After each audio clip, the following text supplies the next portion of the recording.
Hello. Good afternoon, everybody. Happy Thursday.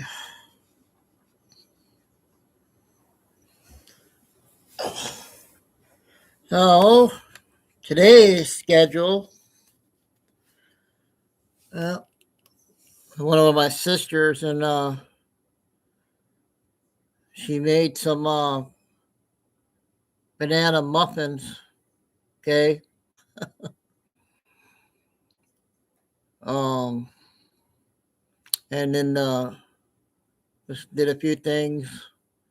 And my brother-in-law said, we're supposed to get a storm again tonight, so it looks like we're going to be trapped all weekend with the weather.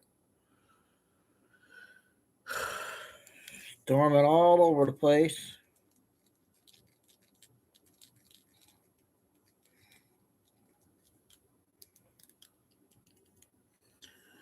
Just got done taking Chico outside, and he's all settled in for a while. So I'm going to do a lot of 10-minute clips, 5-minute clips, and try not to do no long ones.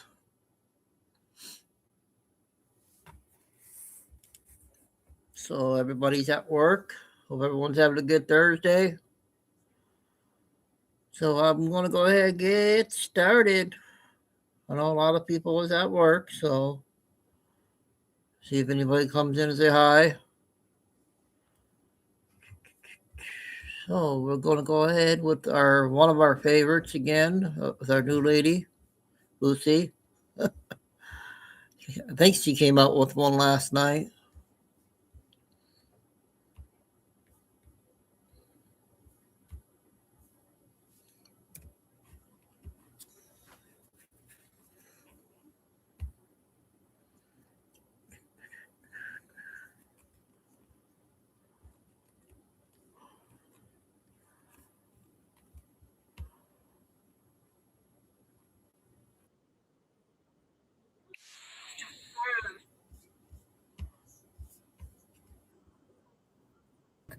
You know, this lady got on here today and was doing showed a video of a woman going completely insane. She had spit coming out of her mouth. She was in such a rabid rage, screaming about ICE agents.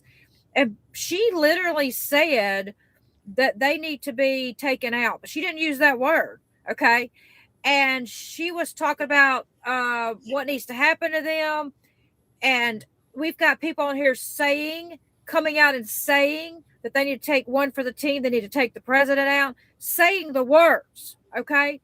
So I normally am not this petty, but I wrote on the girl that shared the video, I wrote, she looks like a hedgehog, because she looked like she had two hedgehogs right here for eyebrows. How about I get a damn violation? Your comment goes against community standards.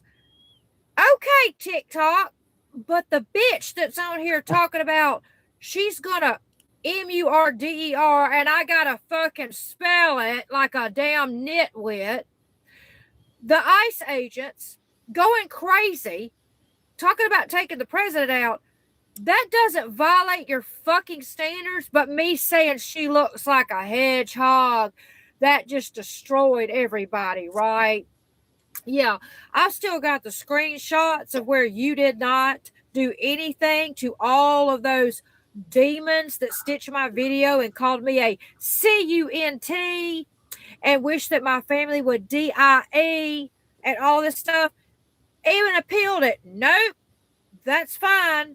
I'm going to tell you what, guys, I thought TikTok was going to be better when it was sold. But it's like my friend just said, friend, that me and you just talked.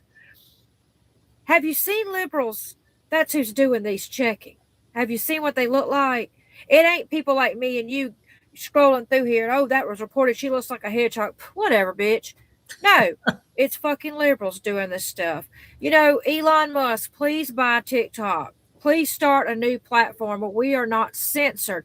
Like I said this morning, guys, the Civil War is here. It's here. It's already happening. It's just really slow. Remember how the Jewish people were done? Remember, it was a little bit at a time, like a frog in boiling water. Think about it. It's already happening. Okay, our latest one with our new lady from the TikTok, and I got another new one from TikTok. Three-parter.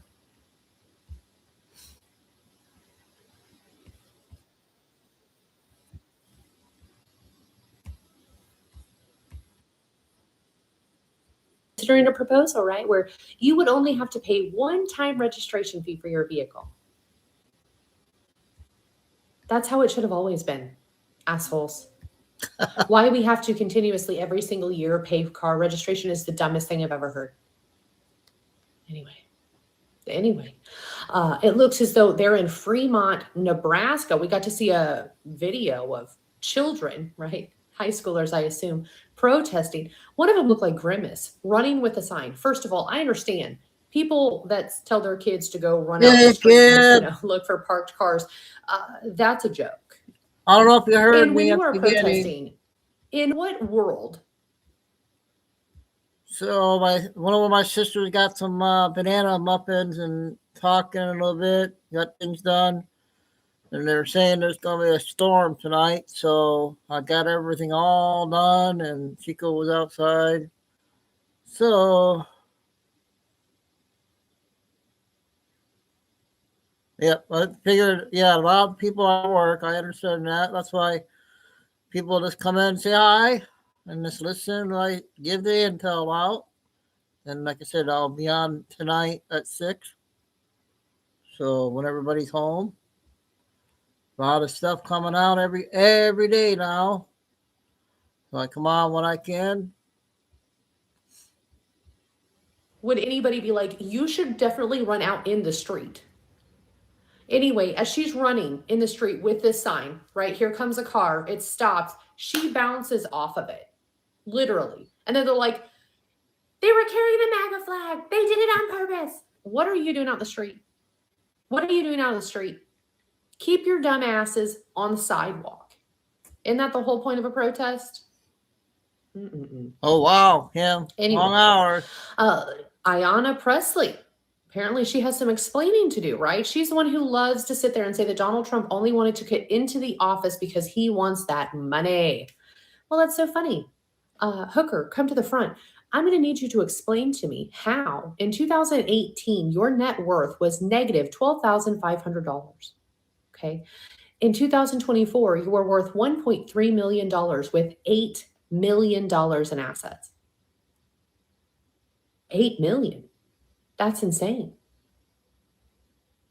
Your husband quit his consulting or his job that he had to start a consulting firm. Yeah, in 2019, he made $148,000. And in 2024, he's worth over $1 million. You're going to have to explain that to me, Ayanna, how that works. Adam Schiff decided to share a Homeland Security post, right, where it says that if you want affordable housing, help report illegal aliens in your area. 866-DHS-2-ICE. He says, turn in your neighbors and your life will get better. Logic circa 1930s Germany. Did you guys forget about what you did when the Rona was here? About how you should turn in your neighbors for having people in their homes or not wearing masks outside? Y'all forget about that, huh? Oh, that's so strange that you guys forgot. I didn't forget. That will never be something I will forget. I don't know what do y'all think. Have a good day. Here is your news and end. Okay, that was part 1.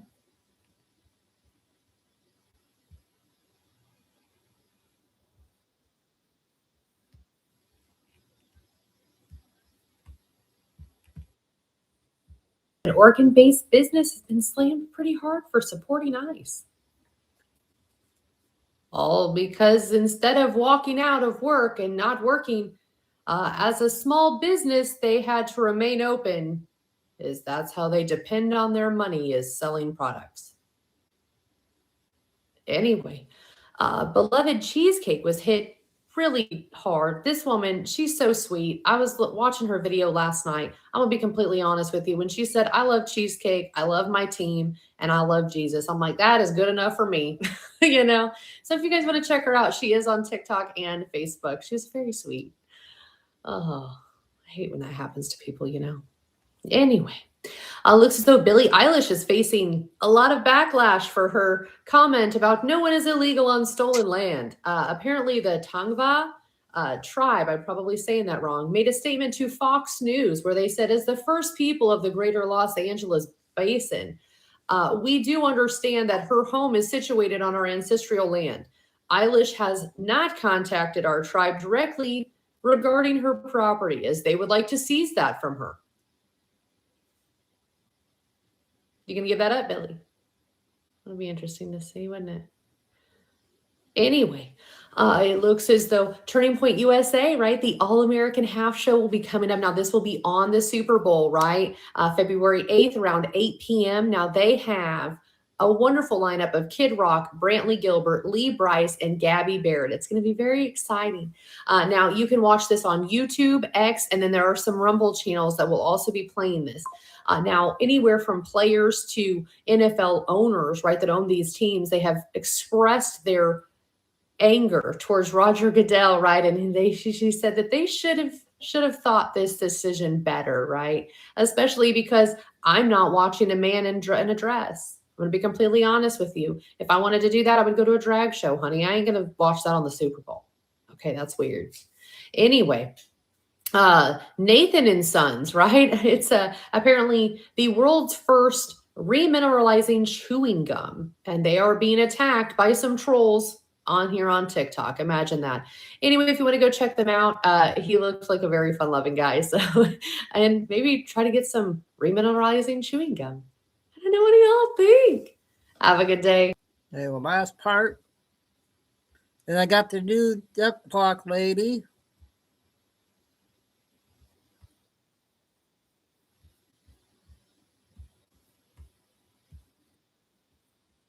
Trump's new documentary is the #1 documentary in the last 19 years. I know. I'm so excited to watch it. Now, listen, I knew I had to watch this show when Rotten Tomatoes gave it a score of 11%. I immediately knew. Because have you ever watched something that Rotten Tomatoes gave a really high score to? And please explain to me why it's the biggest piece of trash you've ever seen. Awful. Anyway. Looks as though CNN is out here trying to prove to America, right, that 83% of Americans are in favor of the photo ID to vote in the U.S. elections. This seems so ridiculous that we even have to talk about this. But they even broke it down that it's not according to party, it's not according to race, because 85% of white people think you should have a photo ID, 82% of Latinos, and then 76% of Blacks believe that you should have a photo ID to vote. Of course, Chuck Schumer wants to shut it down, all because he knows that a Democrat would never win another election if they had to have a photo ID to vote, right? So let's hope that they can get that across the line, right, Thune? Johnson? Anything? Cool. It looks as though an illegal biolab was discovered there and raided in Las Vegas. Now, this, of course, was directly linked to the secret Chinese lab found in California in 2023. Now, in this lab, they had E. coli, HIV, malaria, Rona, and a whole bunch of other terrible things that could definitely kill a lot of people. Now, of course, they wanted a whole oversight committee to take a look at the Chinese spies, right? They did, I'm sure, spent a lot of money, but of course, in the end, could not tell us if there are any more labs that could kill a bunch of people. Anyway, it looks as though Mayor Brandon Scott, right out of Baltimore City, became very upset with a conservative reporter when asked why he felt he had to spend taxpayer dollars for a luxury $165,000 SUV that his ass gets to ride around in, right? He's like, you're just racist. Is it a conservative thing that we would want to know why you deserve a $165,000 SUV when there are more affordable ones out there? Why are you always trying to spend everybody's money? It's just trash. It's just true Democrat fashion. Anyway, it looks as though the head of the Minnesota Teachers Union just admitted that Democrats statewide are participating in these illegal insurrection signal chats. I don't know. What do y'all think? Have a good day. Here. Okay. She's a new lady also on TikTok. That's pretty good. Yeah, I went to my sister's and got some banana muffins, and then my brother-in-law was saying we got a snowstorm coming again. So I got everything all done, and so I'm gonna do 2 shows again. So much intel. So long as I took Chico out, so he's okay for a few hours. Everything. So just had lunch. We got a lot of intel out again. The market is minus 450. And hey Angie. So what do you guys think? I found that documentary this morning from Fox. What's your name? Interviewed. It's 25 minutes. I don't know if you guys let me know if I should play it or not. The documentary of Melania. But I'm gonna go ahead and play the Death Clock Lady next, and I got the next two will be Benny Johnson. Guess who might be running for president again? Stay tuned for that video.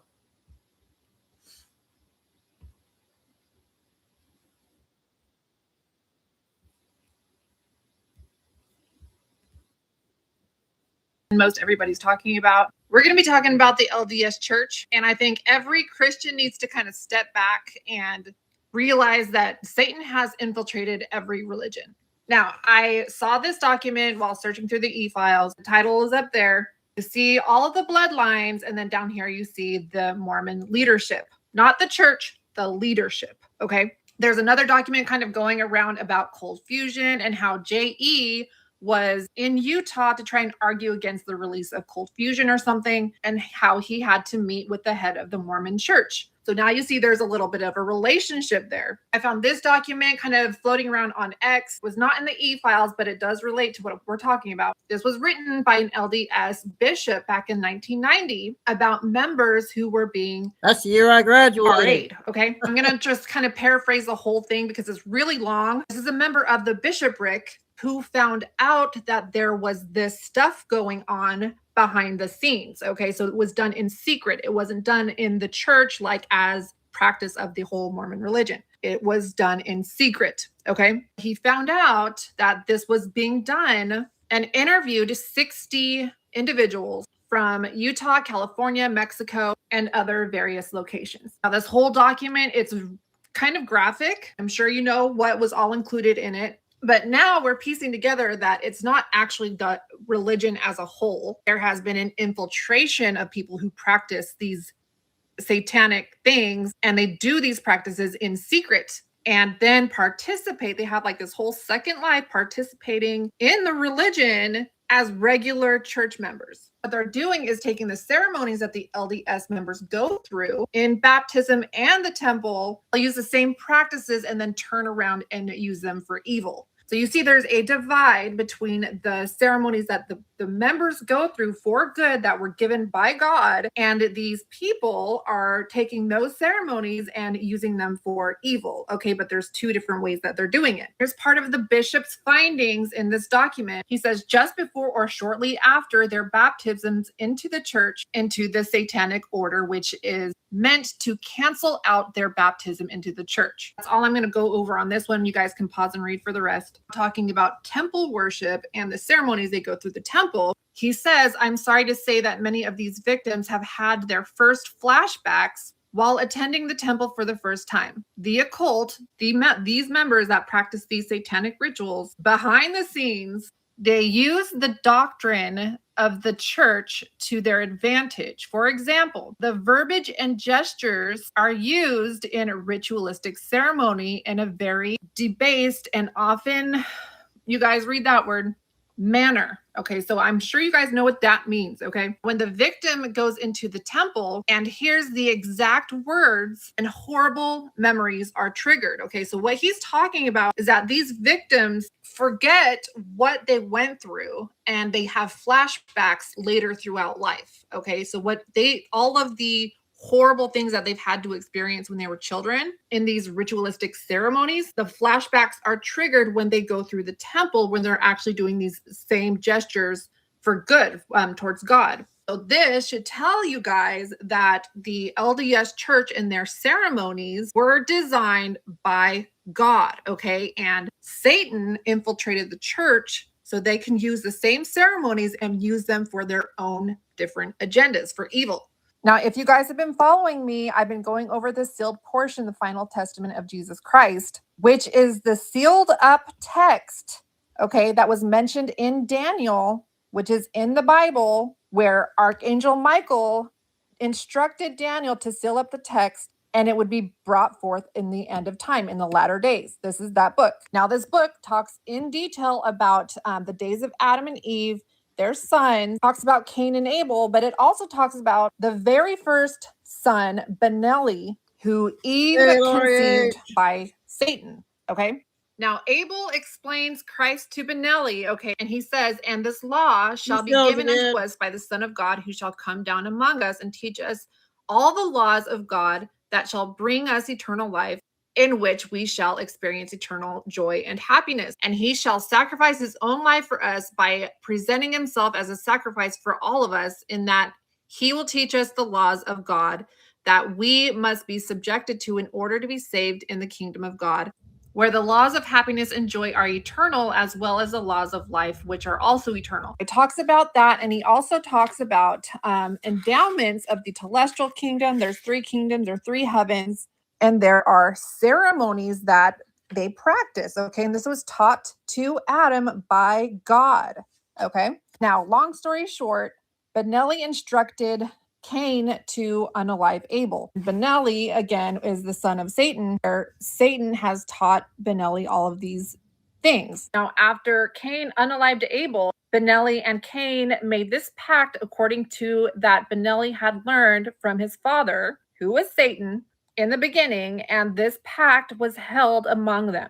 And thus began the children of men to form alliances and make covenants one with another in secret, that they might get gain and destroy those who prevented them from getting that which they desired. And Cain did that which Benelli desired of him, and he went unto Abel while he was tending his flocks and slew him. And this was the first time that a child of Adam was slain by the hands of another. And this began that word to enter into the hearts of the children of men. And Benelli and those who followed after him came to Cain and gave unto him the title of Master Mahan. What does that remind you of? Master Mahan or Master Mason?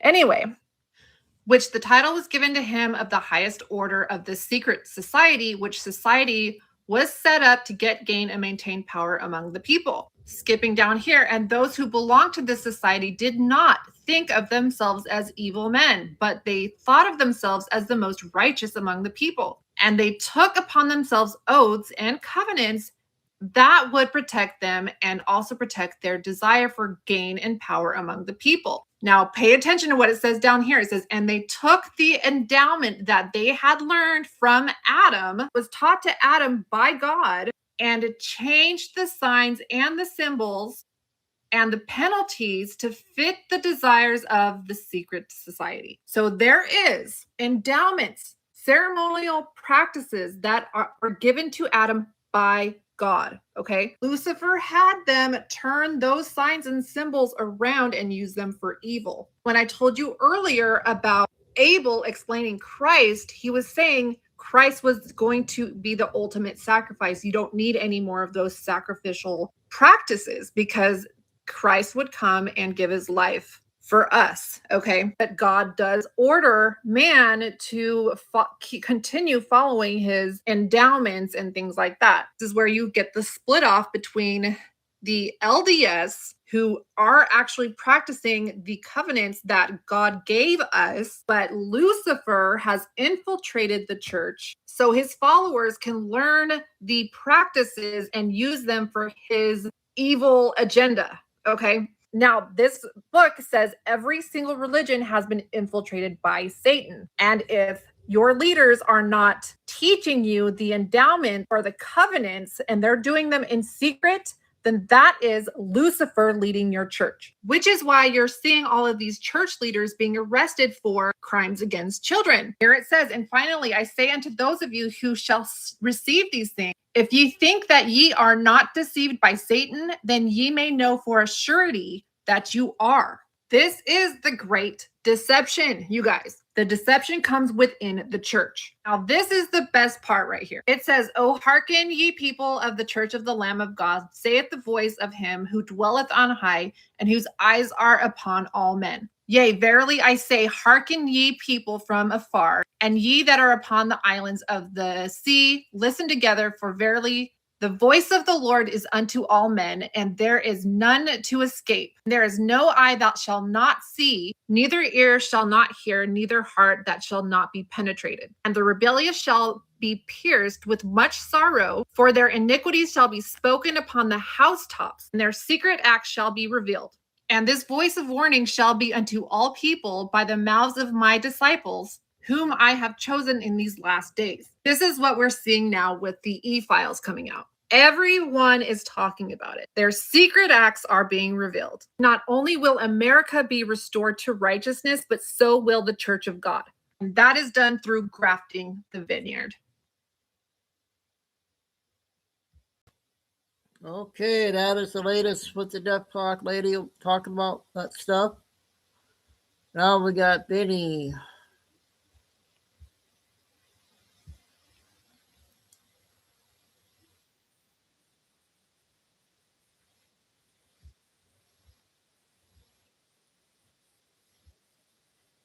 So I want This one's 9 minutes. Julian. Yes, you. Don't know where I felt like I could get a little drink around here, do you, bud?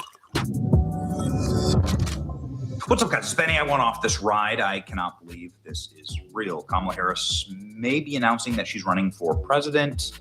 This was posted late yesterday from Kamala HQ, the famous campaign account that used to be the Joe Biden HQ, and she stole it from him, and she stole his presidency, and Kamala Harris was complicit in the greatest cover-up in American history, and everyone's forgotten about it because, well, we all have the memories of goldfish at this point. But they posted this yesterday, which is a video of them trying to log in to their old Kamala HQ Maxine account. Waters coming up next. Way too online.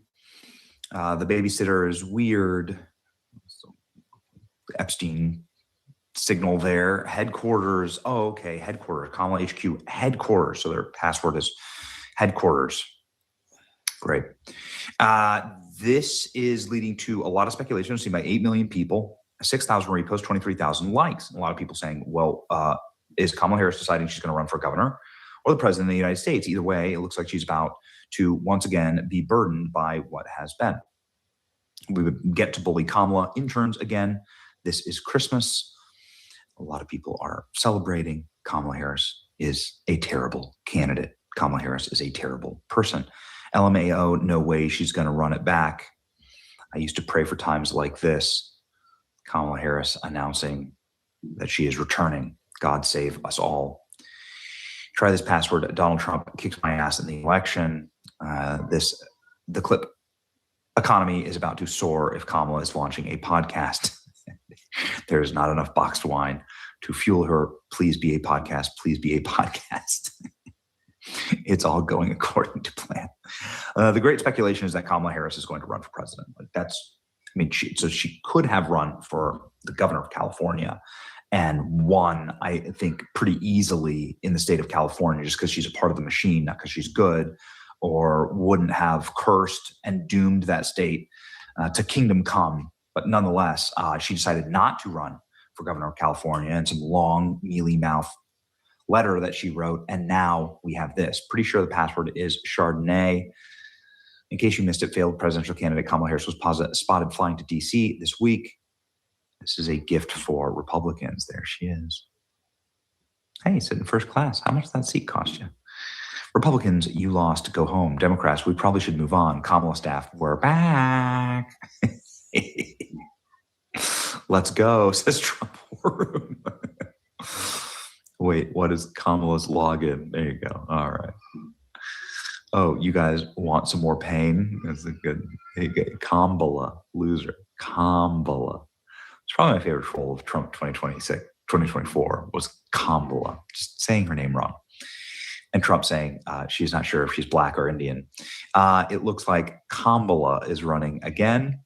I need the password. I won't forget. There you go. Has to one-up Hillary, losing a third time. What? This is Taylor Lorenz. What can, like, libs are freaking out over this. Where can Republicans donate?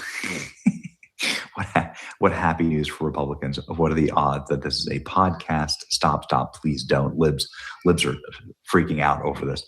LMAO, if she runs, this is the best thing that could ever happen to the GOP.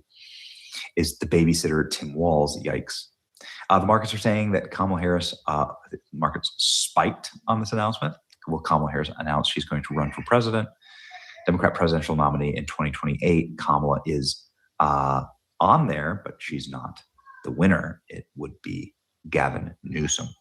Kamala Harris is at 7%. Gavin Newsom is at 32%. And the winners are still at highly favoring J.D. Vance. Nonetheless, ladies and gentlemen, we have what the headquarters has decided to curse the internet with, which is another cringe longhouse video of a medicated Kamala Harris. Let's listen. What's going on with Kamala HQ? Well, I'm so glad you asked. I have good news. So Kamala HQ is turning into headquarters, and it's where you can go online to get basically the latest of what's going on, and also to meet and revisit with some of our great, courageous leaders, be they elected leaders, community leaders, civic leaders. Oh my gosh. Young leaders. I'm really excited. Oh no. Stay engaged, and I'll see you out there. Thank you. Did you really need somebody asking her a question? It's a Gen Z led progressive movement. Gen Z led progressive content hub. Headquarters. Kamala's launching a news company. This is amazing. This is incredible. This is great. She's launching a news company. Got it. From all of us, their last post was November 5th, 2024. From all of us at Kamala HQ, thank you for following along with the photo of Tim Walz, who's probably going to jail. Stay in line, stay in line, stay in line. Look at this. They actually thought they cooked with this. They really thought they did. They really thought they did something here. I have a Glock.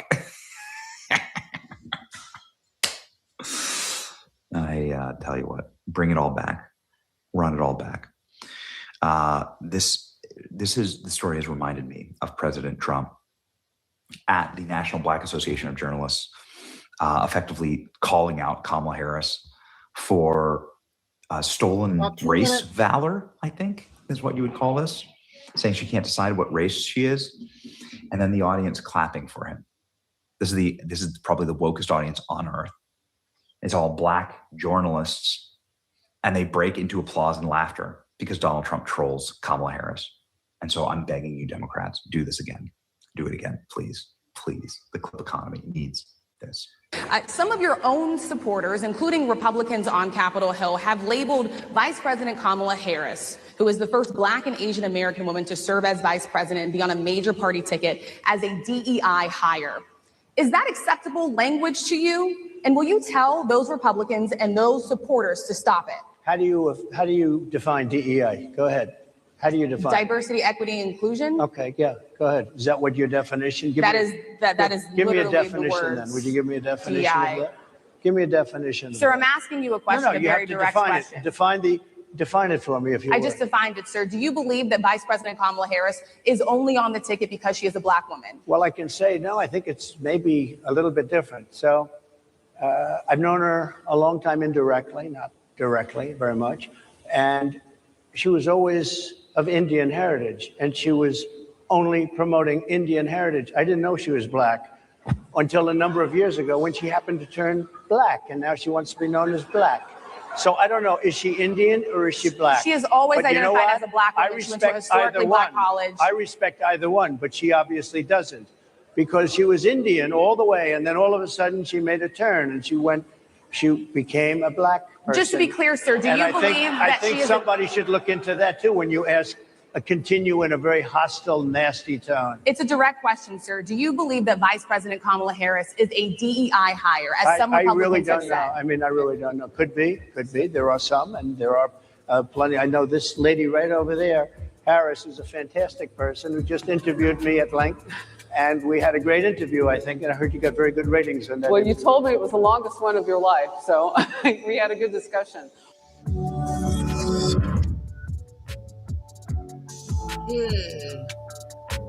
Oh, Kamala. Now I gotta get I think I had Maxine Waters from yesterday.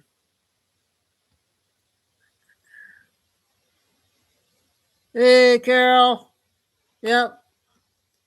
We went over to my sister's, got a few things, and they're saying we're gonna get another storm this weekend, and so everything's all done for my stuff today. And just decided to go on 2 shows again. No long videos, short videos.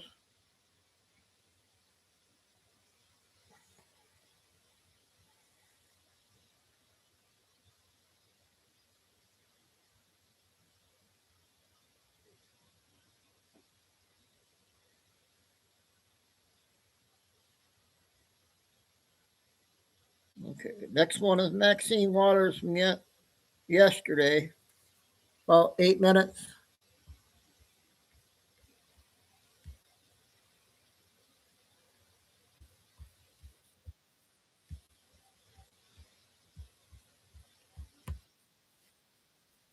Otherwise, you're going to see a civil war that is being created between ICE and the National Guard. The amount of red herrings and false stuff that's being spewed for the premises behind this amendment shows today is offensive. Did you guys just hear that? I mean, seriously, did you catch that? We are sitting here in the greatest country on earth, and we've got a sitting member of Congress, Maxine Waters, literally threatening a civil war because law enforcement is actually, wait for it, enforcing the law. It is absolutely mind-blowing. She's up there labeling the brave men and women of ICE as some kind of rogue hit squad, all while our borders are wide open. But today, she picked the wrong one. She went up against Warren Davidson. Now, if you don't know Davidson, the man is a former Army Ranger. He spent his life defending this country, and he is clearly fed up with the theatrics and the flat-out lies coming from the radical left. We're about to watch him absolutely dismantle her logic and call out the treason that's happening right under our noses. Stick around because you do not want to miss this beatdown. Let's dive into the full clip. President Trump is having thousands of ICE agents descend on our cities using brutal force to hunt, harass, and harm those in our communities. Whether intended or not, U.S. citizens and their businesses and property, shop holders and small business owners who are American citizens are caught in the middle of the reckless and inappropriate responses of ill-trained ICE agents, only to be left with broken windows and damaged storefronts to repair. Who pays for this? Workers and families, also U.S. citizens, drive home at the end of the day only to be snatched out of their cars by masked men with tactical gear and wind up with their windows smashed in. Who pays for this? This Sunday in St. Paul, Minnesota, over a dozen ICE agents broke down the front door of a napping U.S. citizen. They forced and trampled their way into his home, pointing their guns and yelling at his family, while this 4-year-old grandson cried. Republicans on the opposite side of the aisle, you can do better than this. You can stand up for Ms. Good, who was killed, the mother of 3, an American citizen, other American citizens, people who look like they think should be deported, people of color, American citizens who are brown, who are yellow, who are black, et cetera, et cetera. Stand up for the citizens of this country. Otherwise, you're going to see a civil war that is being created between ICE and the National Guard. Oh, Jesus said we can be angry and not sin, so I'm going to give it my best shot right here. The amount of red herrings and false stuff that's being spewed for the premises behind this amendment is offensive.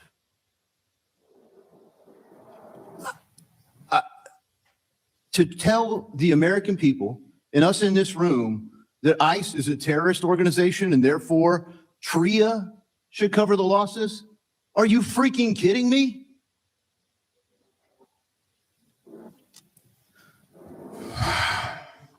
If you look at the proximate cause, you talk about the laws not being followed. The previous administration fueled an invasion of our country by failing to secure our borders, by ignoring our laws. And now we have sanctuary cities who invited these people in, who served as accomplices to the crime, continuing to obstruct justice. The reality is Alejandro Mayorkas and all of his accomplices should be on trial today. And if we don't put them in jail for a really long time after due process and a trial, some future administration is going to think they can fuel an invasion, only we need to do more of it faster. Now you get mad because ICE is enforcing the laws that the previous administration failed to enforce and want the government to cover for your game. The invasion you're fueling of our country, it's treason. It's treason. And it's a complete waste of this committee's time to even bring it up, to try to grandstand over your fake agenda to destroy our country. Well, the gentleman related to terrorism. I will not yield to you on this subject, period. Well, it's offensive if you can't tell. Gentleman. Thank you. Silence. The time is mine. The time belongs to the general order. Ladies and gentlemen, the time belongs to the gentleman from Ohio. TRIA is a program that I support. Every contract I've entered into has a force majeure clause. And there are acts that are unanticipated, that are hard to ensure the risk for. I don't think the program's perfectly designed. I wish I was here for the debate. Mr. Rose presented his amendment. I don't think I agree with the points.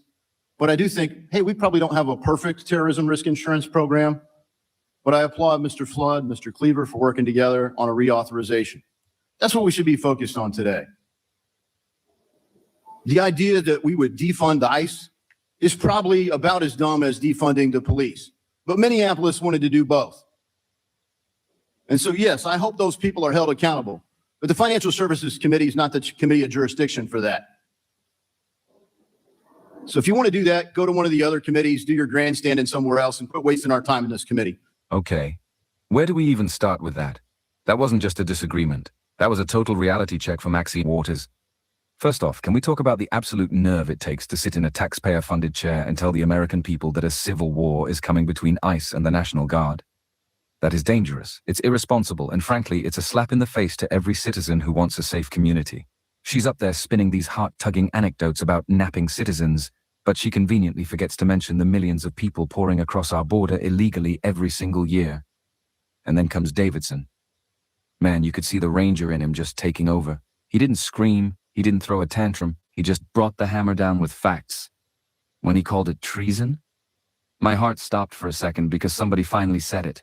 He's 100% right. When you have sanctuary cities acting as accomplices to federal crimes and obstructing justice, what else do you call that? It's a betrayal of the American people.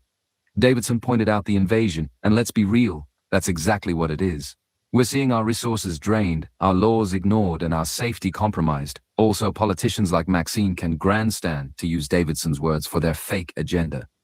She tried to silence him, tried to reclaim her time when the truth got too hot, but you saw it, she lost it. She knows the walls are closing in on that narrative. People are waking up. We want our borders secure. We want our laws followed. And thank God we have guys like Warren Davidson who aren't afraid to stand in the gap and tell the radicals to sit down. But I want to hear from you guys. Was Davidson too harsh? Or did he say exactly what needed to be said? Is Maxine Waters finally crossing the line with his Civil War talk? Drop a comment below. Let's get a real conversation. How's that one, you guys? That sounded pretty good. Attacking Maxine Waters there.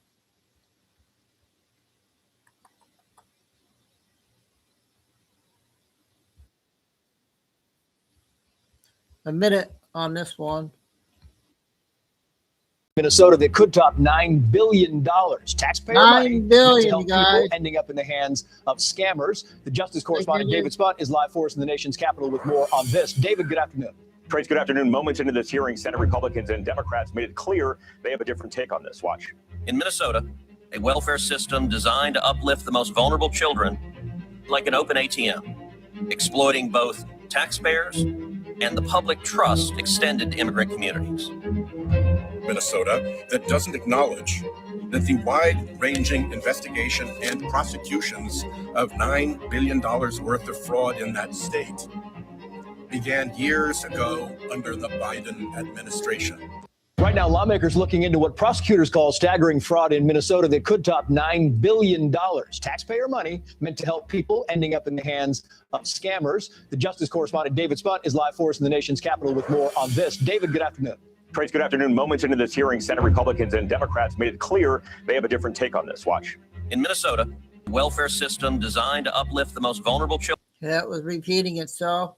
Here's the next 2-minute one on Nancy's mom.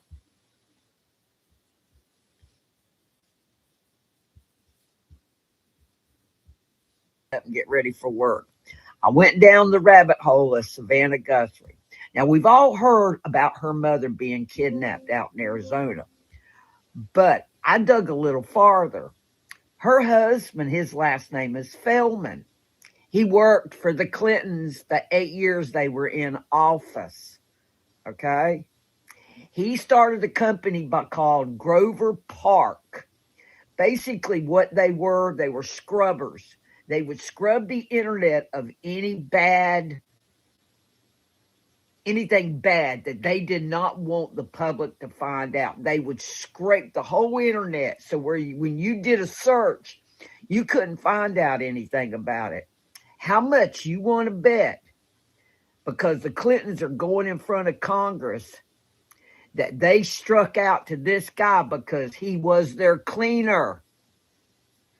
We've all heard about the 50-some-odd people that have had questionable deaths behind the Clintons. We've all heard about them. Not one person in this country has not heard about them. So how much you want to bet they want to keep this guy silent to get his mother-in-law back? So tonight I'll end up having to do some more research, but right now I don't have time. But if you have time today, please go down that rabbit hole because you are going to find out so much information. It's going to go boom in your head. You go, oh, hell, she might be on to something. But mark my words, this has something to do with the Clintons. I'll see you folks on the flip side, and happy hunting. That was a good one. She knew.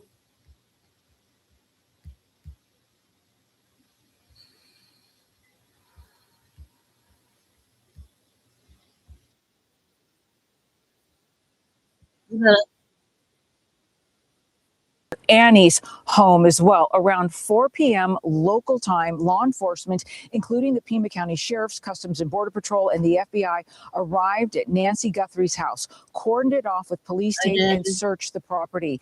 They were seen working in the back of the home and also in the garage. Prior to this, the Sheriff's Department said detectives were conducting follow-up work at the home and in the neighborhood. You'll remember earlier in the week, and you guys just talked about this, Sheriff Chris Nanos said the crime scene had been cleared and handed over to the family. Law enforcement was also seen at Savannah Guthrie's sister Annie's home.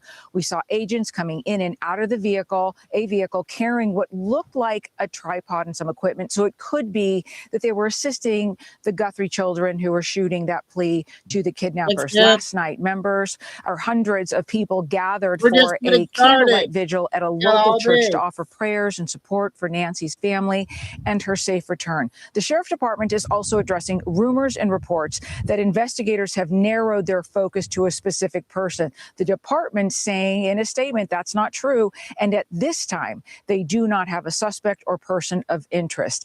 Again, Nancy Guthrie was last seen on Saturday night when she was dropped at her home after dinner with family. When she did not arrive for church services the next day, someone from the church contacted the family. She was later reported missing, the sheriff eventually calling it an abduction. Now, the FBI director, Kash Patel, Fox News understands, is heading to Tucson, Arizona. This was a pre-planned. Additionally, Attorney General Pam Bondi has also talked to Savannah Guthrie. We understand they have known each other for at least 2 decades. And you did mention there is a news conference this later on today. There are going to be so many questions, especially, Brian, I believe you brought that up. The fact that we didn't have one yesterday, no updates yesterday other than what they posted on social media. Okay, that's an update from her. I got Trisha, a couple videos on her. This one's 11 minutes.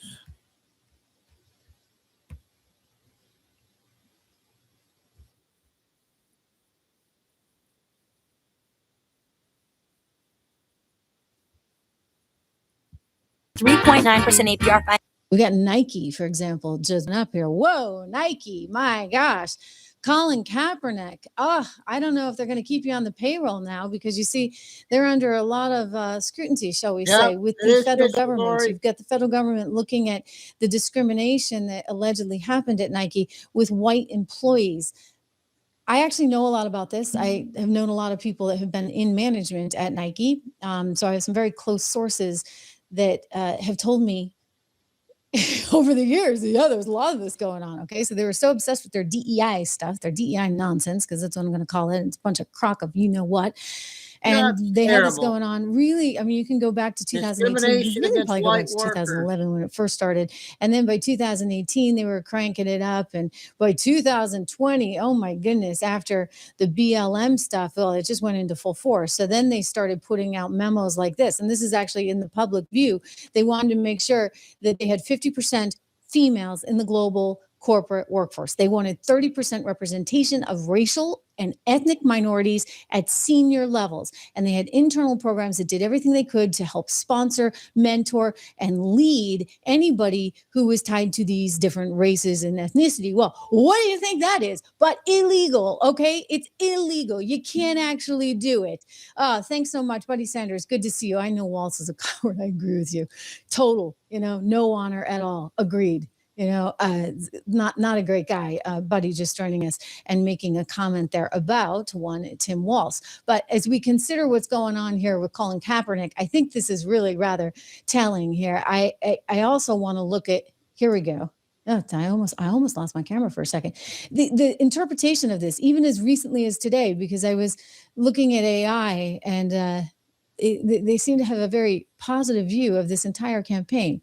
It was for the 30th anniversary of the Just Do It campaign. And so they had this initiative, which was about believing in something. It was the dream crazy thing. And, a 2018 campaign following all his nonsense at the NFL games where he refused to stand.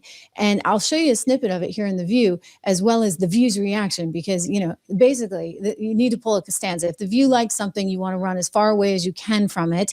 And it's probably going to come back to bite you from historical standards if The View has ever liked it. And sure enough, this one's coming back to bite Nike pretty badly because it's alleged that they fired people just because of their race. Because they didn't have a certain race, they were sent packing. And I'm sorry, that's not okay anymore. I thought when it was unveiled yesterday, here's a little bit of it. Believe in something, even if it means sacrificing everything. When they talk about the greatest team in the history of the sport, make sure it's your team. If you have only one hand, don't just watch football, play it at the highest level. And if you're a girl from Compton, don't just become a tennis player. Become the greatest athlete ever. Yeah, that's more like it. So don't ask if your dreams are crazy. Ask if they're crazy enough.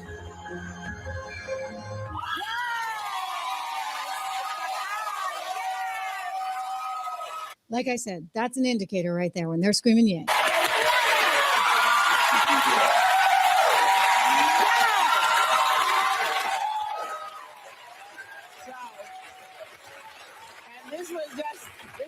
little piece of it. We'll make sure that we put it up on the View website so you can see all of it, because it is an inspiring ad.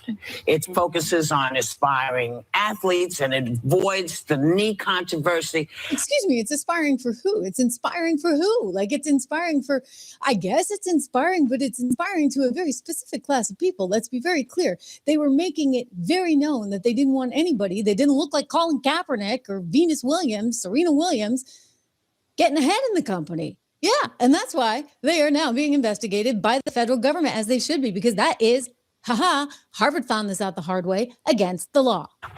It is everything that Nike has stood for. Yeah. Be the best. Do it. Just do it. Don't be afraid of it. Yeah. Do it. Yeah. And know that sometimes there are consequences to what you do. Now, as Americans, we do just do it. So what do you think people will think of it once they actually see it? You might be a little pissed off that you burned your stuff and you didn't have to. Yeah. And it's being played tonight, is my understanding, during the NFL game. Yeah. I think it's the Falcons and the Eagles. Am I right about that? Yeah. In Philly. It's so good. It may make me be interested in football again. I know. As if I ever watched. Oh my God, they're just gross, right? They're fawning all over this thing. And okay, so they brought Colin Kaepernick in. Colin Kaepernick, who's not much of a football player, by the way, and still wasn't really able to succeed on the football front. You know, Colin Kaepernick wouldn't even have a career if it wasn't for him deciding he's going to take a knee and he's not going to stand for the national anthem, our great national anthem, which I'll sing all day. Thank you very much. As you know. Anyway, yeah, I will sing that one all day. Maybe we'll play that at the end of the show. Something to look forward to, okay? But yeah, I don't have a lot of respect for this guy. I think he's nothing but a total tool that seized a political movement and his whole believe in something. Believe in what? Like, you know what I believe in? I believe in equality of opportunity. I mean, we ought to make sure that everybody's got a good shot at something. But listen, buddy, you're not going to get there just because you want to bash everybody else. You actually have to be able to succeed in the game. Right? Colin Kaepernick is where he is not because he's a good football player, but because he decided to like take shots at the rest of the country. And by the way, his own company was so stupid, they bought it hook, line, and sinker. Now, John Donahue, who, by the way, also said some weird things about China, like, oh, Nike is meant for China. I can't remember the exact quote. He got in a lot of trouble because it turned out that China was doing some pretty bad things, right? I think we all know that. And yet he just kept defending China and wasn't going to not do business with China because, hey, they pay the almighty dollar, I guess, in China to John Donahue. He's going to wind up out of a job. Mark my words. Bob Iger just got, pushed aside. So, yeah, I got a lot of stuff done today. One of our sisters got some banana muffins my sister made. And they were saying another snowstorm, Lucy, coming tonight. So I got everything done. Chico went outside and everything. So I'll stay on for a little bit and I'll be back on at 6. No long videos yet. Save it for tonight. I played that one lady at the beginning.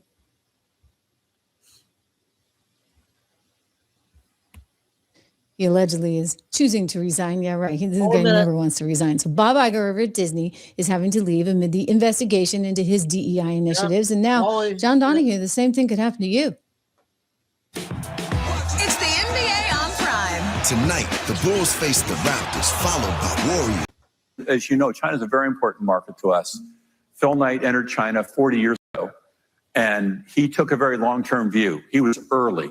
And it took years for the business to build up. So we've always taken a long-term view in China. And as you and I have talked several times during the last several years, we're trying to maintain very much of a long-term view during this period. There have been ups and downs over history.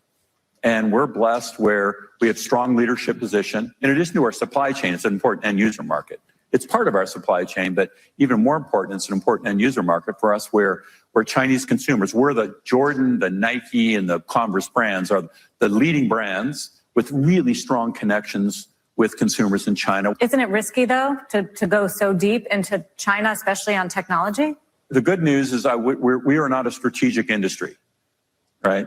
You know, and so No, but you're a we major just, American brand. but we Oh, are, yeah, you're clearly not that strategic. You made some really pretty dumb choices there, leaning as hard as you did into the DEI nonsense. And now the U.S. Equal Employment Opportunity Commission, otherwise known as the EEOC, is investigating Nike. They have actually put forward some subpoenas, and the agency is alleging that Nike may have engaged in a pattern or practice of disparate treatment against white employees, applicants, and training program participants in areas like hiring, promotion, layoffs, mentoring, leadership development, and other programs. So what I'm going to tell you again, I actually happen to have some very specific and inside intel on this because I knew some people that were pretty high up in management, still do know them, and that are no longer at Nike. And when they left, what I was told was basically, if you're a white man, forget about it.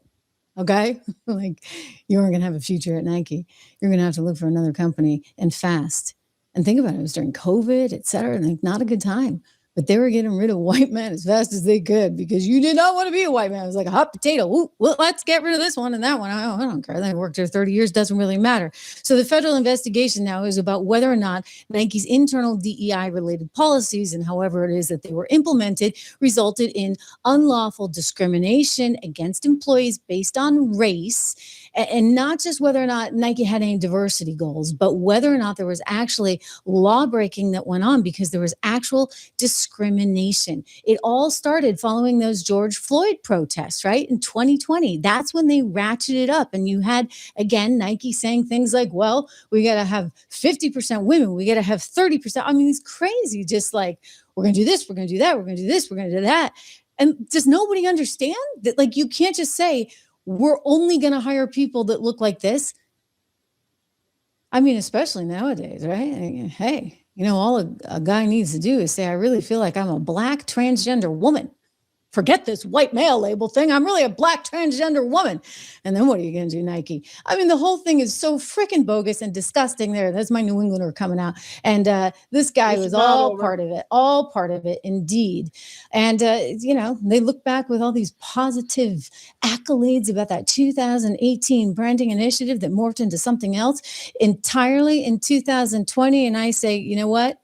They deserve this. They deserve every single bit of this, as does Disney. Okay, that's the other company that deserves a whole lot of stuff. But before I get to Disney, one little last tidbit for you. Do you remember when they did this? They got this little, what do we call them?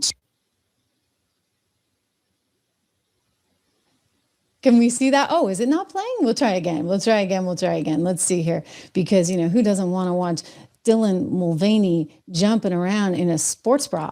I mean, this is when, to me, like this is an example of Nike just jumping the shark. They hired Dylan Mulvaney in order to promote their women's sports bras.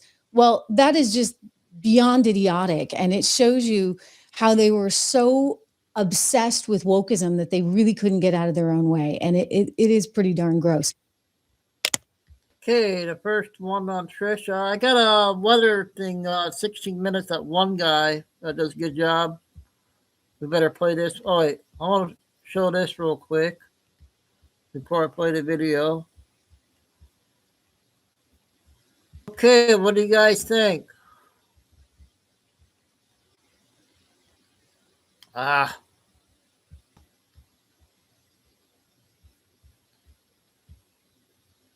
Pam Bondi ties to Jeb Bush, Lindsey Graham, and back in the day, John McCain are a red flag.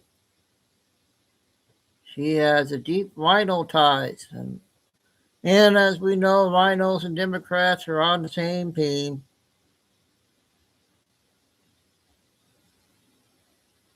So that was interesting.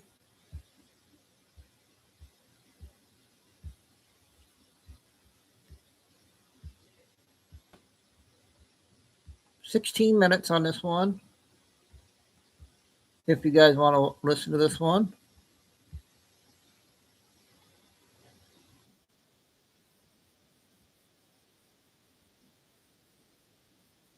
Last night's weather. This guy's good, right? California time here. Latest activity on the globe shows a 3.1 earthquake. Looks like around the Indonesia area. Also some movement there in the Bay region, San Francisco Bay Area of Northern California with a 1.8 earthquake across that area of the Bay region. Covering the tremor counts out here along the Cascadia subduction zone. Still seeing quite the amplified amount here.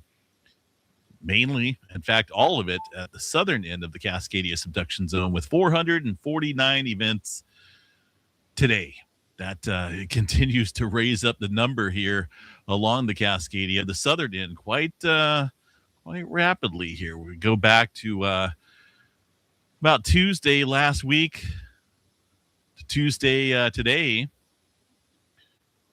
The numbers actually quite staggering, quite a bit of tremor counts here.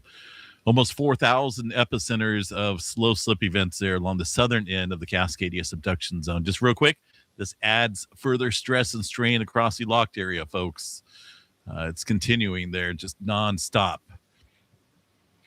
All right, far as earthquake activity goes there across the southern end of the Cascadia, we got 2 earthquakes there this morning, relatively deep, at 11 and 12 miles deep there for those very small earthquakes there at the southern end of the Cascadia. The Bay Area, there's that swarm going on, dying off slightly, I would say, compared to yesterday. But as you can see, we still had a number of earthquakes above the 2.5 level. The last one at 2.5 this afternoon. There is a 1.9 coming in right now. Still watching this closely as, it just kind of pops up here out of the blue in a decent amount of earthquake swarming. It is off of the Calaveras fault zone, in between the Calaveras fault and the Pleasanton fault here. I strongly think it has something to do with maximum pressurization out here with the Hayward fault. I believe, because these are all secondary, third, fourth, fault systems from the plate boundary, but there's quite a bit of linkage here between these various faults in the Bay Area. Some of them have been found to be linked horizontally underneath this area. So that could be, worst case scenario here to get a larger event when they're all connected somewhat. So just continue to watch that. Any type of earthquake swarming around a major fault system there that's capable of producing big earthquakes needs watching for sure. One earthquake down here on the, looks like it's within the Parkfield section here of the San Andreas Fault, right at the northern end. Not a big earthquake. 2.8. That's above the little microquake range. Watching this area closely here as well because of the amount of time that has passed on the central section of the San Andreas Fault. That's a Parkfield section there. They normally get earthquakes of magnitude, at least a 6-pointer every 20 to 22 years. And our last one was 22 years ago. It was back in 2004. So that could be coming up here for an earthquake. And then, of course, the linkage there down to the southern branch of the San Andreas Fault could set off, a domino effect here once things get going. Down across the southern end of the San Andreas Fault here, nothing big. There's that little swarm that was stirring up here. I shouldn't say little because that was a decent number. 668 earthquakes there in that earthquake swarm in the last 30 days. Today, handful of earthquakes there in the 1 and 2 range. Just kind of keeping an eye here on the West Coast. It's pretty active. Washington and Oregon, not a whole lot going on up there. A couple of smaller quakes around the Cascades and inland. I don't see anything of major interest up there for now. Yellowstone National Park, really not a whole lot going on. We will double check that just to see. There should be at least one graph here that we can keep an eye on. In terms of any earthquake activity showing up here. And there's really not a lot, folks. This is all pretty quiet looking. That one's working properly. And I don't see any local or distant earthquakes there on that map. Rest of the country, oil fields still rocking and rolling. Some earthquake activity out there around the hazard zones in the East Coast as far as earthquake activity goes. Pretty good uptick in movement down here in this area of the world, including some movement down in Antarctica. So a lot of stuff going on underneath this area, getting the plates stirred up. We do have to watch New Zealand. There was a 4.3 up here this afternoon. Looks like that's inland about 6 miles or so. There's many areas out here that are well primed along that plate boundary and inland that are capable of producing some large earthquakes. So just got to watch that. Quite a bit of time has passed since we've seen a decent size event there along the Alpine Fault and the Hikurangi subduction zone. But yeah, the Antarctica area had a 4.9 earthquake this afternoon. I suppose they get some earthquake activity out there, according to the historical models. Kind of hard to see when the map is white here, indicating ice, but there's some of the earthquake activity historically. But it does look like there's been some earthquakes above 4.5 or so within this area historically. Just been a while since we've seen activity down there. Quite the uptick going on here across the Tonga Trench and over around the Port Moresby area as well. Quite a bit of uptick going on. The latest and the deepest quake here in this area, 4.9, 214 miles deep. A little bit of uptick going on here across the Japan area, north into the Kuril-Kamchatka as well. This one's pretty deep here. Look at that, 4.2, 139 miles deep. Way down there into the subduction zone of the Kuril-Kamchatka. So this is a little bit of uptick going on here since it's been relatively quiet here in the last couple days, but we're starting to notice an uptick there across the Japan area. And I'm going to drop this just a little bit 9 minutes. As far as the time frame goes, because the swarm out there in California has kind of died down a little bit, but I don't know. We need to keep that up there because those rings are starting to get red, and I know we hasn't been 24 hours since those happened. So I guess that's it. I mean, it's just a lot of uptick going on here across the planet right now. Definitely down here across New Zealand. Look at that swarm stirring up. Quite a cluster of earthquakes around the New Zealand area. That's a little concerning. Quite a few threes in there, a lot more than normal. And all this activity north and south here recently puts the likelihood of seeing something bigger right along the plate boundary here. So keep an eye on New Zealand closely. Australia, Alaska, 3.9 outside of Kodiak, Alaska. Oh, there. starting to snow here. Not a big earthquake, just some microquake activity out there today, it looks like. You make your own hot sauce, but you need more space. Meet Citizens Fast Line and get a home equity line of credit offer in. Definitely noticeable uptick there across the western areas of the Pacific Plate. Pretty good crunch going on here across the crunch zone as well. Just keep an eye on things. Pretty quiet up here around the Taiwan area into Japan, but do want to watch that because we got the movement happening up north and south. That will ultimately put the squeeze here on the Filipino plate. That is an area that gets quite a bit of stress and strain accumulated on it when the Pacific Plate moves here. So a lot of activity up north, a lot of activity here. I expect this to fill in here probably by morning as far as either some larger earthquake activity or some, just general movement. The rest of the area out here, some twos and whatnot. A lot quieter out here, it looks like, but that doesn't mean it's going to stay that way. Space weather activity. Let's take a look here at the sunspot. It did produce some more M-flare activity there since the morning update. Make sure everything's recording. It looks like it is. We are down into the C-flare category. Doesn't mean it's going to stay that way, because if you look here over the last couple of days, we had dropped down into the C-flare category before a major uptick. So it's kind of like the calm before the storm. This may be the last calm period before we see another large flare happening. Let's take a look here at 4336. This was the magnetogram image this morning. Here is the latest imagery. This thing is directly facing the planet right now. So got to watch this closely here over the next 24, 48 hours or so. We're in that line of fire, so to speak, of where we could get significant CME activity if it does decide to shoot off that massive type of plasma cloud. But look at that polarity mixing right here within the center portion. That thing still looks like a monster. One of the more very active sunspots that we've had. I would say pretty much all solar cycle 25. This is just popped up out of the blue. It happened to be facing the planet or we could actually see it over here. And then it just blew up to where it's at right now. And I don't see any signs here of anything dying down.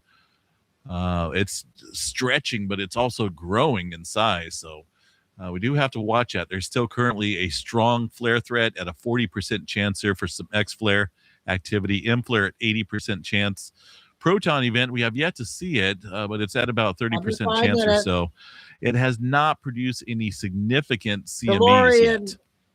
This area last night kicked up that X flare, a couple M flares, but you will know when it shoots off a large CME. It will go up and then it will just stretch out and then go back down. But we have yet to see that. I do think we'll see that before it starts to die off. And we just happen to be right now directly facing that thing. That thing's facing us right now. That's a beautiful sunspot, though. 4366.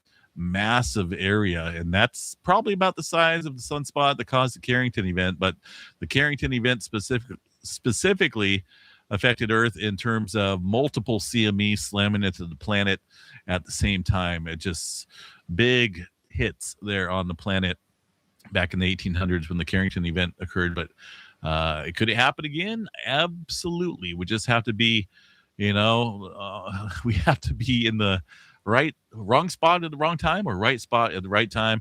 Depends on how you look at it. And right now, we're right there. So we do have to watch that here. I do think we're going to see some stronger flare activity here overnight. As far as aurora activity goes, it does look like they added a little bit here down the road.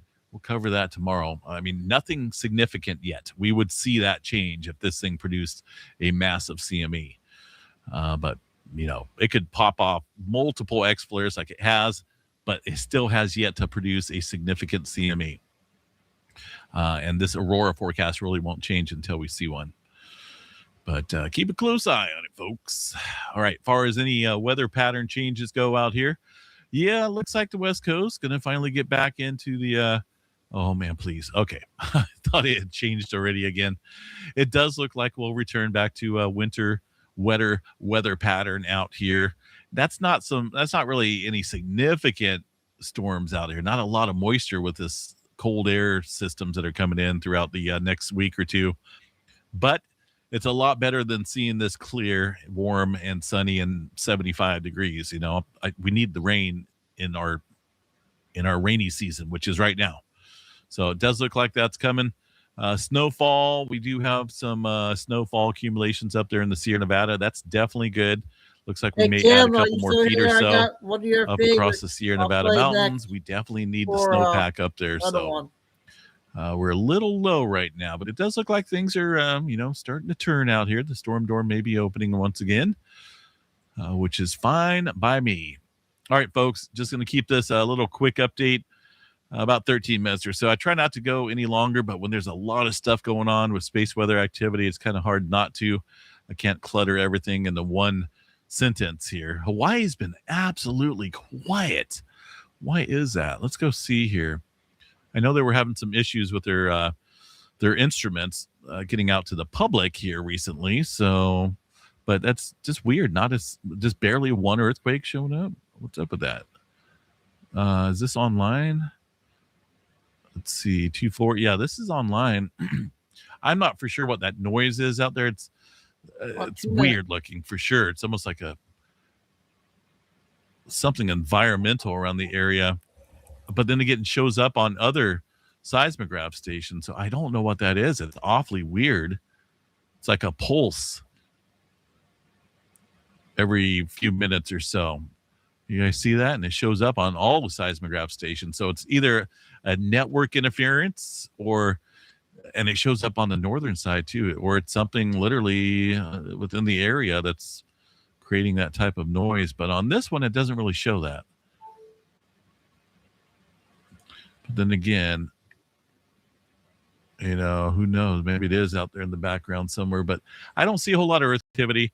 Let's check out the inflation model here real quick, the deformation data, see where we're at in terms of the next eruption here. I think we're waiting on episode 42, right? We're going up. That's a little bit of a downturn, stationary, and then back up here.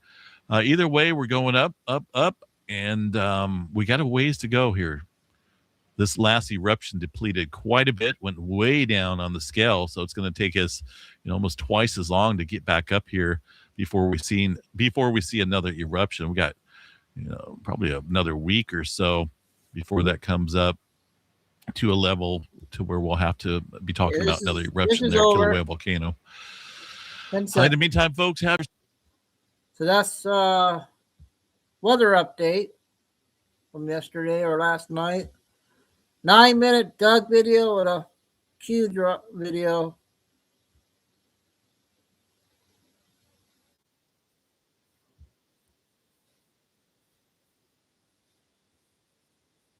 Is about Tim Walz and the kind of Antifa-style fake protest movement, all to protect their illegal voters in Minnesota, because Minnesota is about to fall. It's going to turn Republican if we can straighten up their voter rolls. This is going to probably end up having to go to the Supreme Court in some way, or pass the SAVE Act and require an ID. But welcome to Doug in Exile. This is where the happy patriots are. We never give up. My confidence is in you, the patriot, and me, the patriot, even more than the vote, I gotta say. Guys, they're not going to take our country from us. And they can try to use their laws to destroy this republic, and we'll put it right back together. Here's David Sachs on the All In podcast.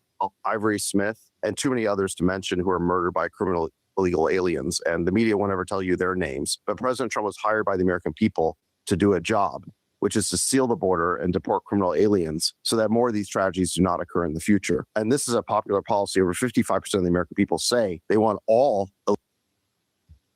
Trump's making an announcement at 7 o'clock tonight. I wonder if he's going to do insurrection at Minnesota. Illegal aliens deported. And over 90% want criminal aliens removed. And by criminal aliens, I'm referring to the ones who commit additional crimes after they enter the country illegally. Now, this policy is working.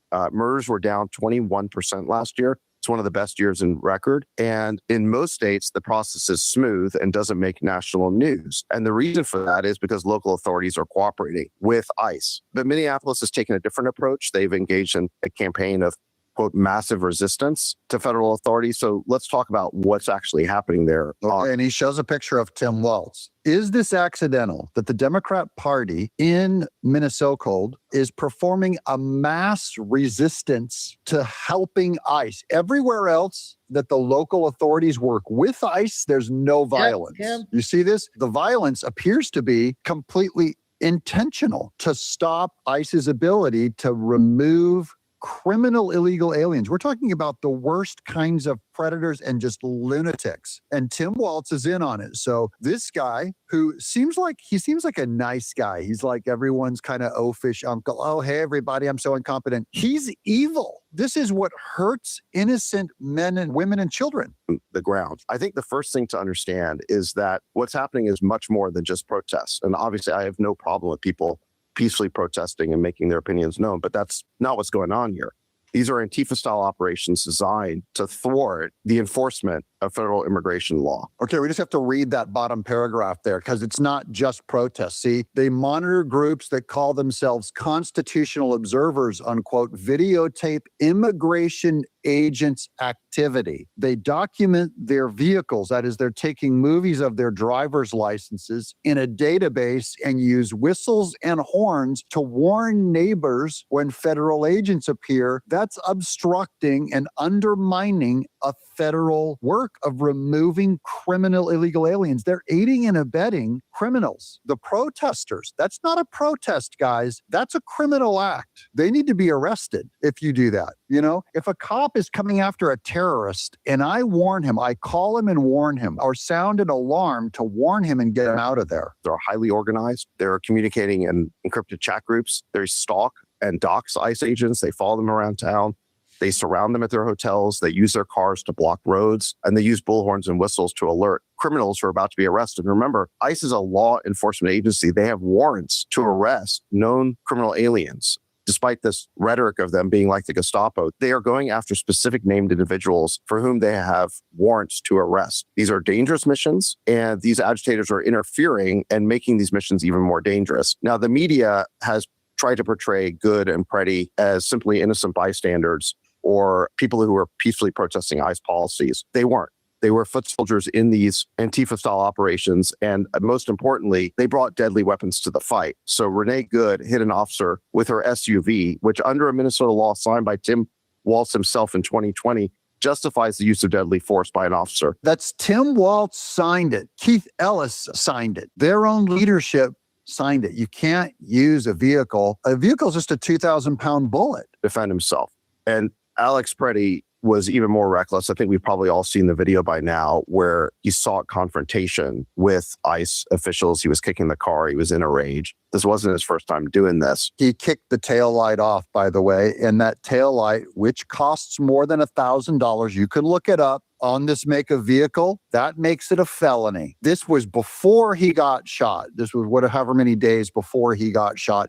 He was doing this, and they were trying to make him look like the peaceful nurse. Remember the photographs of him in his nurse's smock? They're going like, oh, he's a peaceful nurse. They don't show you this one where he's spitting and frothing and a lunatic. If I did this to a cop, or if any other federal agent, if I did this to an IRS agent's car, they would zip tie me and take me to prison. And any experienced gun owner will tell you that if you're armed and you're dealing with law enforcement, you have to be the world's biggest pacifist because you're putting your life in danger by making them fear that their lives are in danger. And I think the mainstream media didn't tell people these facts. They just presented highly selective camera angles. They even airbrushed and face-tuned Preddy to make him appear to be more, I guess, handsome. Yeah, be careful. There's the guy on the left, kind of, he's a little bit goonier looking. And then they tidied him up on the right. They tightened up his chin. They gave him a better skin tone, made him a little more tan. Just handsome guy on the right. By the way, remember when Karine Jean-Pierre said that the right was guilty of doing deep fakes, cheap fakes or deep fakes or whatever, cheap fakes, that they selectively edited the news? This is MSNBC, MS Now, I believe, did this. I don't know if it's CBS or what outlet did it, but they all passed this image around on the right. They put out an AI tidied up image of the guy with an American flag behind him in his nurse's smock. And the news headlines read, nurse on his way to work, on his way to saving people's lives, was shot by ICE. This is absolute communist style Russian propaganda. This is how they did it. This is George Orwell in 1984. This is propaganda, guys. The left isn't just doing it. They're good at it. It's effective. They were able to get a bunch of imbecilic leftists. I'm going to show you how they're all paid, by the way. You know what? Let's skip. I'll jump out of this video real quick just to make this final point, because this one's too good. This is the mayor of El Cajon with the biggest chunk of news you've ever heard on these Soros-funded protesters. Guess how much they're getting paid a year? How about $80,000 a year to protest, minimum?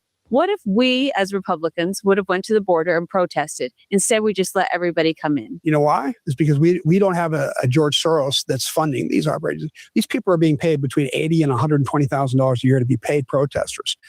George Soros is paying the protesters $80,000 to $120,000 a year. That's a salary. That is shocking. No wonder why. And this is how they're going to win an election? When you're a paid protester and you're a kind of a wingnut, those two things go hand in hand. And yes, you'll fly to other cities and stay there and put your body at risk of fighting the federal government. There's an anarchy happening that I worry about people. I know people are compassionate, and I get that. I want to be compassionate towards people too. But if you start throwing out the laws of the federal government and saying, well, I'll follow this law, but I won't follow that law. I'll be an anarchist here, but I won't be an anarchist there. And I'll fight against anarchy in some other way. Then you're just inviting the destruction of the country as a whole. Because that's what they really want, is the destruction of the country as a whole, funded by George Soros. You heard it here, $80,000 to $100,000 a year salary to be a protester. Are you guys outraged yet? Are you on to them yet? Will it work? Will they thwart you and I, the patriot? Will George Soros get us to turn on our own country? Ain't no way. Ain't no way. This country, we believe we're brothers in arms. We're not going anywhere. I don't care if I'm the last man standing. And that's why I'm Doug in exile. Okay, I got one first one Ranking member. for Kim. Thank you, Mr. Chairman. She goes to work.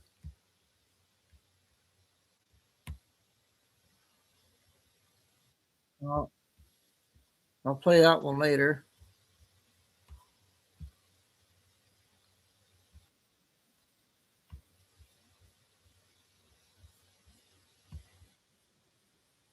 By Congress. The full vote is going to take place sometime tomorrow, but we're going to find out whether Congress has the gall to do it. But obviously, the Clintons are concerned about it because they're trying to make a deal. They're asking Congress to show them a special favor. Our founding fathers must be rolling in their graves because this is not what they intended on when they found this great nation, for there to be different rules and different strokes for different folks. So now the Clintons were supposed to come to Washington, D.C. They were supposed to go before the investigation committee, and they were supposed to answer questions about their dealings with Jeffrey Epstein and the multiple trips that were taken to the island and all of those things. Now, I'm one of those people, I still believe there's a there there. Okay, I still believe that there are questions that need to be answered. Whether or not we get those questions answered, we will find out. But more and more is starting to come out, and it's not looking good for either one of the Clintons. So interestingly enough, they have now responded after they told Congress to go fly a kite. Then they realized, oh, crap. Do you mean the Democrats and the Republicans are both voting against us? Okay, tell you what. This is what we'll do, they say. They say the committee must agree to a 4-hour time limit. That in addition to that, they want a transcribed interview rather than a deposition. Bill Clinton gets to decide and designate a transcriber to create an opposing transcript. So Bill Clinton gets to decide this, and the committee must agree to a limitation to the scope of Bill Clinton's testimony. So they're basically asking to get the questions ahead of time, and they're asking to let them know ahead of time what they're going to be talking about. And then they're wanting this to be done behind closed doors. I'm sorry. I'm tired of the Clintons getting special treatment and getting special deals. I'm tired of the Clintons being able to do their dirt behind closed doors. And I'm so glad that Comer told them that they could go fly a kite. He said, absolutely not. No deal. He's not doing this. He's given them a chance, multiple chances, to stand before the investigative committee, to the judicial committee. He's many times tried to bend over backwards for them. They thought they were too big to fail and that no one would ever find them contempt. And now they've been found in contempt. Now they want to negotiate? Absolutely not. And I'm so glad that Comer discussing the Clintons being found in. He didn't stop. He just went straight through in that one. So that's the first cue drop. There, Kim. Hopefully you have a good night and see you next time. Maybe we'll see you tonight. Have a good day. And careful. Stay safe. Love ya.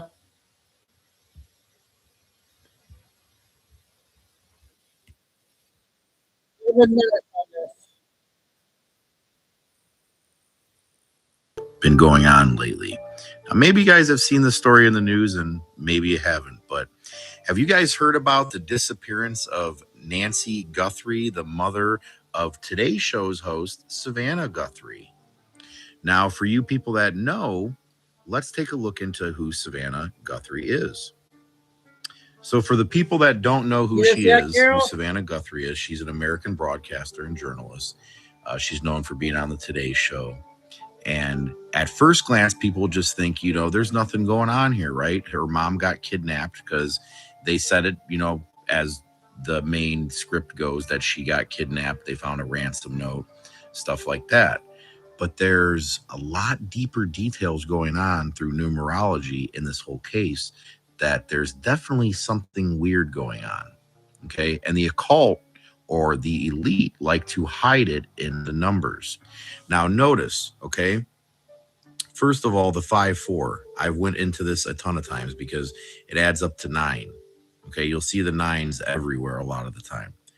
But notice she was born on December 27th, so right around the winter solstice time. Okay, this is a very highly occultic time. But let's take a look into her mom, who was kidnapped. Now, ain't that odd? Her mom was born on the 27th too of last month of January. Now, Sounds good, when I Jim. see two numbers like that, especially for, you know, her daughter's born on the 27th, she's born on the 27th. So some people just think, oh, it's just a coincidence. But no, people need to understand, when you want that level of fame, at times you have to give a sacrifice. It could be before, could be after, but they always make sure the numbers add up. Okay, let's take a look at what 27 means in the occult. In the occult, 25 signifies a powerful transformation, star of destiny that bridges the physical and spiritual realms, often acting as a catalyst for spiritual awakening, inner strength. And if you just go look this up yourself, what it looks like. But here, okay, I'm going to show you a few things about this star of destiny. Okay, the significance of this. So see, it has a deep esoteric, Kabbalistic, okay, numerological significance. So 27 is very significant to these people. Okay, it's not just some random occultic number. It's very significant to them. But I'm going to show you, because like it says, Kabbalistic, that's the Kabbalah religion is what these elite go based off of. Okay, that's where you get a lot of this numerology and stuff from. But let's keep digging a little deeper. I also find it as no surprise that she was kidnapped on January 31st. So not too long after her birthday, which is, you know, nothing odd there, I'd say. But I find it interesting that she was kidnapped, okay, on a very occultic day, a time for exploring hidden, esoteric, and supernatural knowledge, sometimes celebrated as a day for deepening one's understanding of the unknown. In 2026, now mind you, look what it says this year, significantly, it is associated with specific metaphysical lectures and events. Historically, it marks astronomical events such as the 1862 discovery of what? Sirius B. Now, you guys, for you guys that have followed my page, remember the discussions I've done about the dog star Sirius, and they talk about the star of destiny. There's something a lot deeper going on here that they don't want you guys knowing about, more than just some simple celebrity that has to sacrifice their mom or whatever. So let's keep looking. Now, when I put Nancy Guthrie missing into the gematria calculator, okay, nothing seemed off at first, but then I see this name up here, Virginia Guthrie. And it's not the same name, it's not spelled the same, but it looks kind of similar. And if you've noticed, it shows that Nancy, you know, her mom and her are both from Australia. So this name up here, who is that? Who's Virginia? I guess that's Guthrie. Let's take a look at who that is. Virginia Guthrie, she died last year in April. Not surprising that it was around in April. Done videos about. So what do you guys think of this one?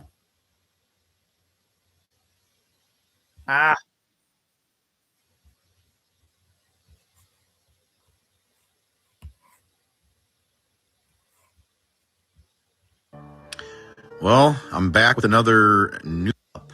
Okay, let's take a look at what 27 means in the occult. She's born on the 27th. So some people just think, oh, just now. When I see two, let's take a look into her mom, 7th. So right around adds up to 9. Okay, you'll see the 9s everywhere a lot of the time. But no. So for the people that don't know who she is, who Savannah Guthrie is, she's an American broadcaster. I'm going to replay this one. This is she's very known good. for being on the Today Show. And at first glance, people just think, you know, there's nothing going on here, right? Her mom got kidnapped because they said it, you know, as the main script goes, that she got kidnapped. They found a ransom note, stuff like that. But there's a lot deeper details going on through numerology in this whole case, that there's definitely something weird going on. Okay. And the occult or the elite like to hide it in the numbers. Now notice, okay, First of all, the 5-4. I went into this a ton of times because it adds up to 9. Okay, you'll see the 9s everywhere a lot of the time. But notice she was born on December 27th, so right around the winter solstice time. Okay, this is a very highly occultic time. But let's take a look into her mom, who was kidnapped. Now, ain't that odd? Her mom was born on the 27th too of last month of January. Now, when I see two numbers like that, especially for, her daughter's born on the 27th, she's born on the 27th. Some people just think, oh, it's just a coincidence. But no, people need to understand, when you want that level of fame, at times you have to give a sacrifice. It could be before, it could be after, but they always make sure the numbers add up. Okay, let's take a look at what 27 means in the occult. In the occult, 25 signifies a powerful transformation, star of destiny that bridges the physical and spiritual realms, often acting as a catalyst for spiritual awakening, inner strength. And if you just go look this up yourself, what it looks like. But here, okay, I'm going to show you a few things about this star of destiny. Okay, the significance of this. So see, it has a deep esoteric, Kabbalistic, okay, numerological significance. So 27 is very significant to these people. Okay, it's not just some random occultic number to them. It's very significant to them. But I'm going to show you, because like it says, Kabbalistic, that's the Kabbalah religion is what these elite go based off of. Okay, that's where you get a lot of this numerology and stuff from. But let's keep digging a little deeper. I also find it as no surprise that she was kidnapped on January 31st. So not too long after her birthday, which is, nothing odd there, I'd say. But I find it interesting that she was kidnapped, okay, on a very occultic day, a time for exploring hidden, esoteric, and supernatural knowledge, sometimes celebrated as a day for deepening one's understanding of the unknown. 4 minutes. In 2026, now mind you, look what it says this year, significantly, it is associated with specific metaphysical lectures and events. Historically, it marks astronomical events such as the 1862 discovery of what? Sirius B. Now, do you guys, for you guys that have followed my page, remember the discussions I've done about the dog star Sirius, and they talk about the star of destiny? There's something a lot deeper going on here that they don't want you guys knowing about, more than just some simple celebrity that has to sacrifice their mom or whatever. So let's keep looking. Now, when I put Nancy Guthrie missing into the gematria calculator, okay, nothing seemed off at first, but then I see this name up here, Virginia Guthrie. And it's not the same name, it's not spelled the same, but it looks kind of similar. And if you've noticed, it shows that Nancy, her mom and her are both from Australia. So this name up here, who is that? Who's Virginia? I guess that's Guthrie. Let's take a look at who that is. Virginia Guthrie, she died last year in April. Not surprising that it was around in April. I've done videos about this. It's a very occultic month. They killed her. That's why the 20th, you had Oklahoma City, you had Waco, you had all this stuff. They took her out on a very occultic time of the year. Okay, the 25-25 right there too. 7, no surprise. Virginia Lewis Guthrie, okay, somebody can correct me if I'm saying that wrong, or Jeffrey, was an American and Australian advocate for survivors of what? Sex trafficking, and one of the most prominent accusers of the child sex offender Jeffrey Epstein. Wow. In 2015, okay, there's your 1-5 again. She founded the Victims Refuge. I'm telling you guys, the rabbit hole goes very deep on this one. Now, I figured I would put Savannah Guthrie, okay, whose mom went missing, into gematria and see what comes up. And man, very strange to say the least. Old BB comes up, and Gold Standard. Okay. There's been a lot of talk about what's going on right now about how the whole financial system is getting ready to be reset. And that's why gold is skyrocketing, because they are filling up the gold reserves. There's a financial reset that all the financial analysts have been talking about. So I find that to be interesting, to say the least. And what turning point? Okay. And wow, look at that. Could we be getting ready to see? If you know, you know. That's all I'm going to say. But a lot of this is, you can go further down the rabbit hole if you want, but something's definitely rotten in Denmark, or should we say in Australia. Okay. That guy's good. I got more short ones. So far, I'll probably go to 2. I'll go to 2:30.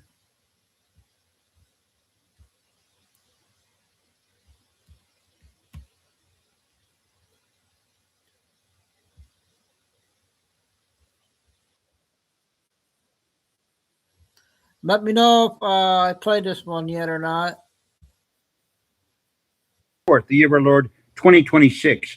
I'm going to show you something here right now, and it's going to give you a very good look at exactly what's happening. A lot of people can see that many of these protests are organized. Well, if you knew, I had to dig into this.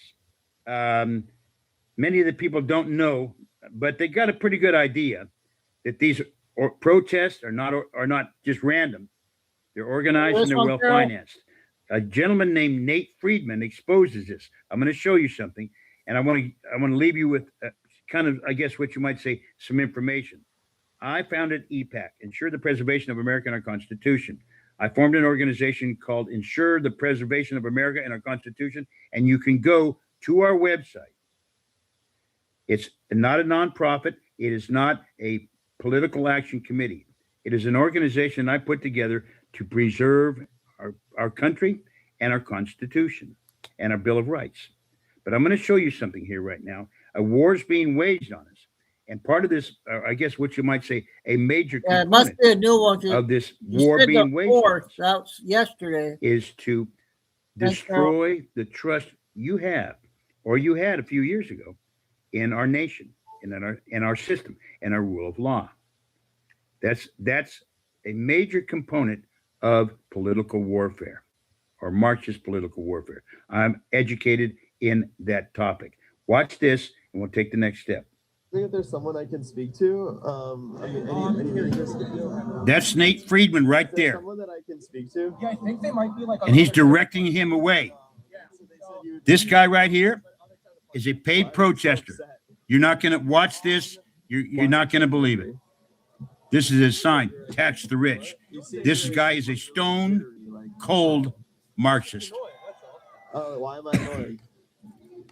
Meet Naftali Aaron-Krantz. He's a paid protester through and through. Here's him posting on LinkedIn to hire paid protesters for the company he works for called Get Free. Listen to this. Get Free is...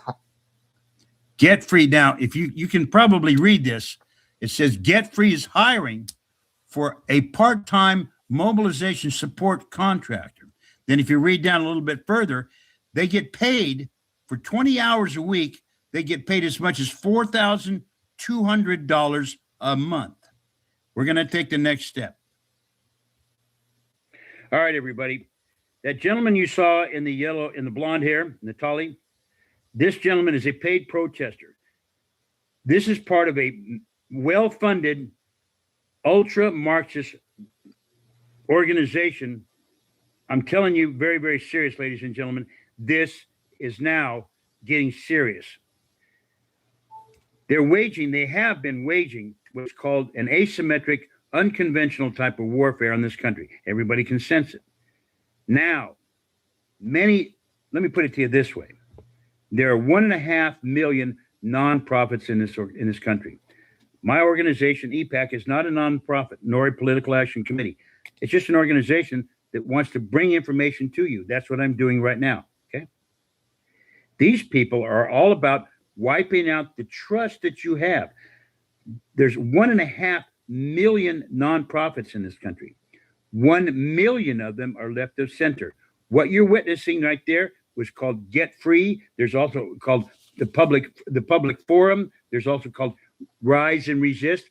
There's hundreds of thousands of these ultra Marxist left-wing organizations that are nonprofit 501c4s. They control billions of dollars, and they're financing. They're traveling all over the country, trafficking people, these protesters, from city to city. This is an asymmetric warfare, and I'm going to leave you with this, that is now going conventional. And I mean this sincerely. They're no longer satisfied about revolution and seeking, I guess what you might say, inciting trust that you have in this country. I'm going to say something real quick here. If you go to our third documentary, if you go to preservingamericaepac.com, you can watch our 4 documentaries for free. In our third documentary, A Legacy of a Nation, you can watch Obama tell you part of this war is to destroy the trust you have in our system. Once that happens, game over. Destroying the trust that you have in the system we live in is a major component of Marxist political warfare. I trust our system.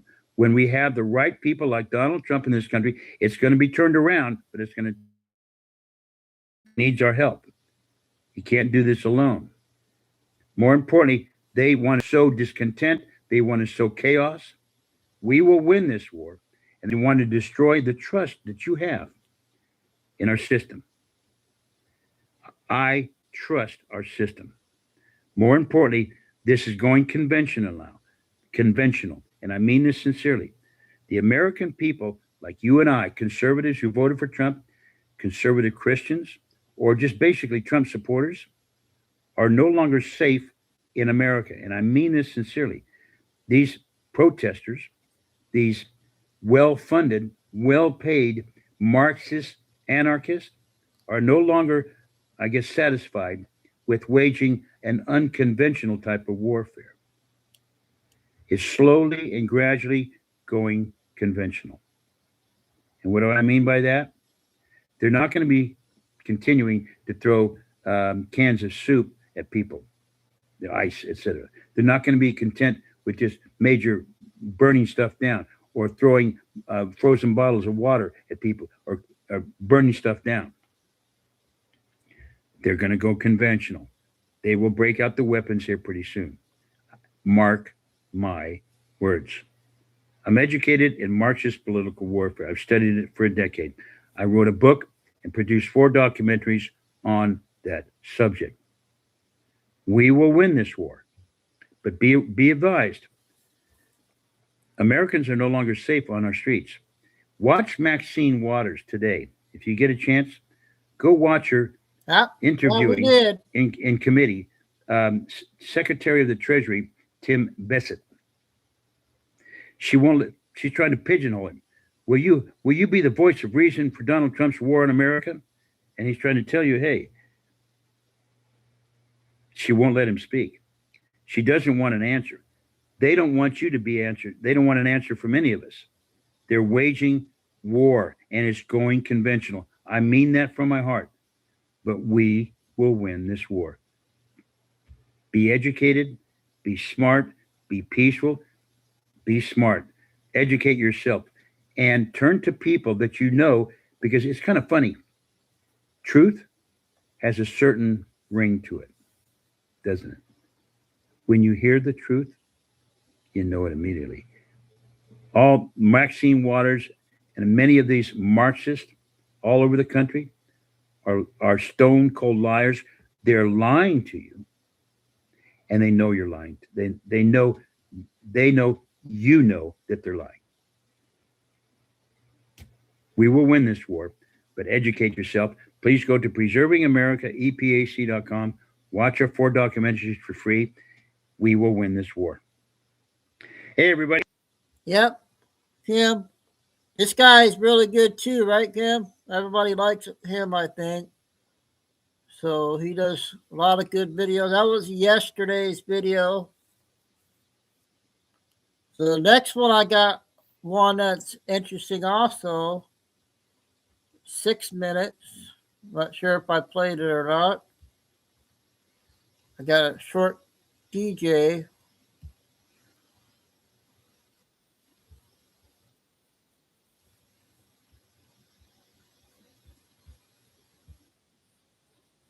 Fascinating theory you might have seen floating around online.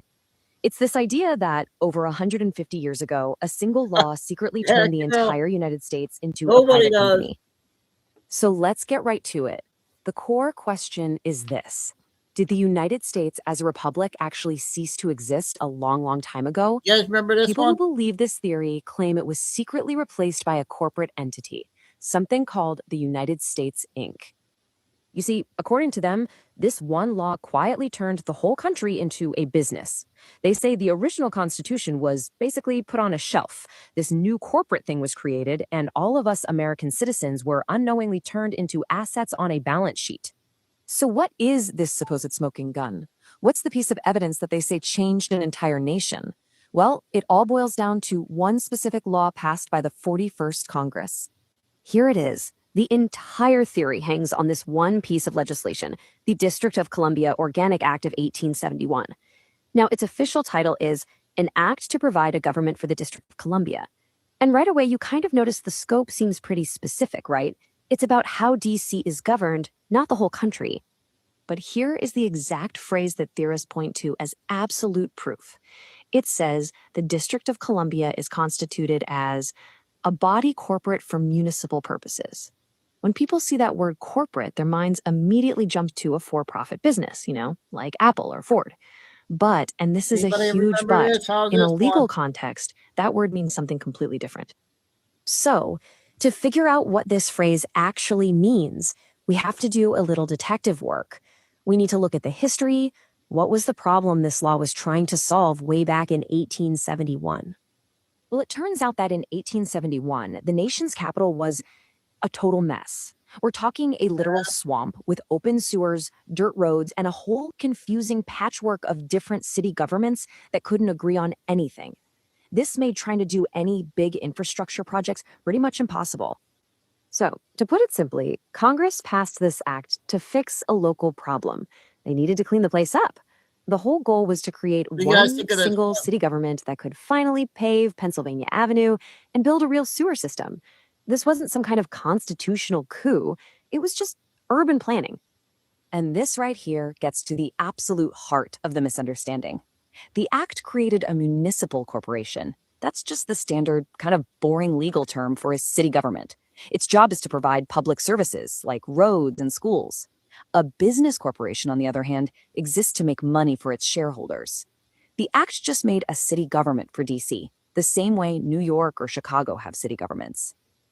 All this law really did was give the local DC government the legal power to do things a city needs to do, like own property, sign contracts, and manage its money.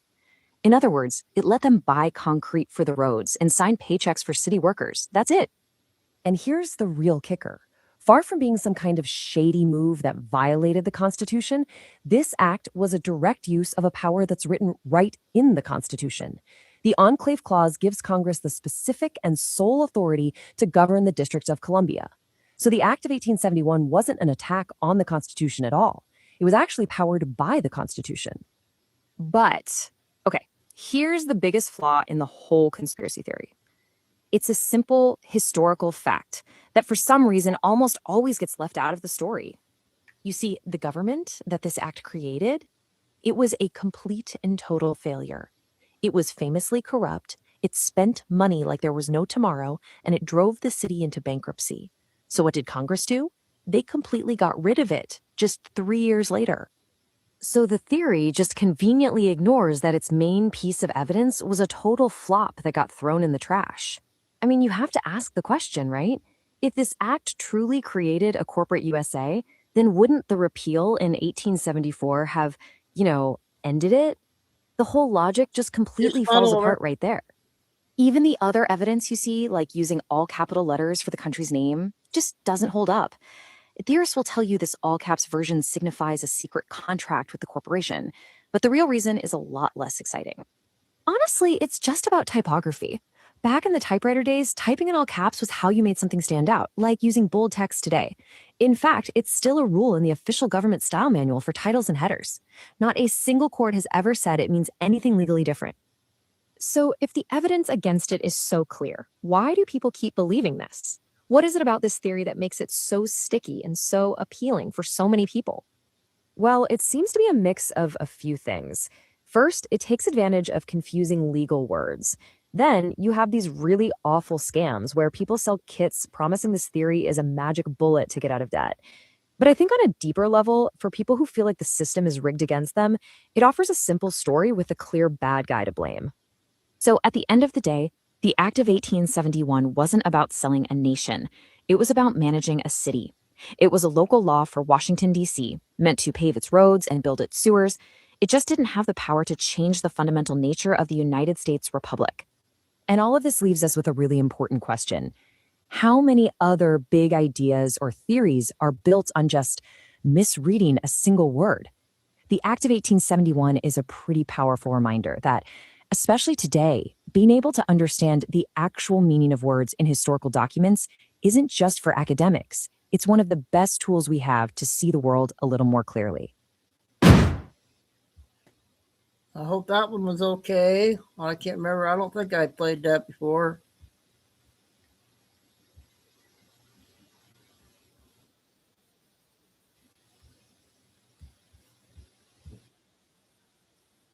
For six weeks, and the hill that they were dying on was Affordable Care Act, and it was all anyone could talk about, and everyone was fear-mongered into believing that they were going to lose all of their benefits and things were going to skyrocket.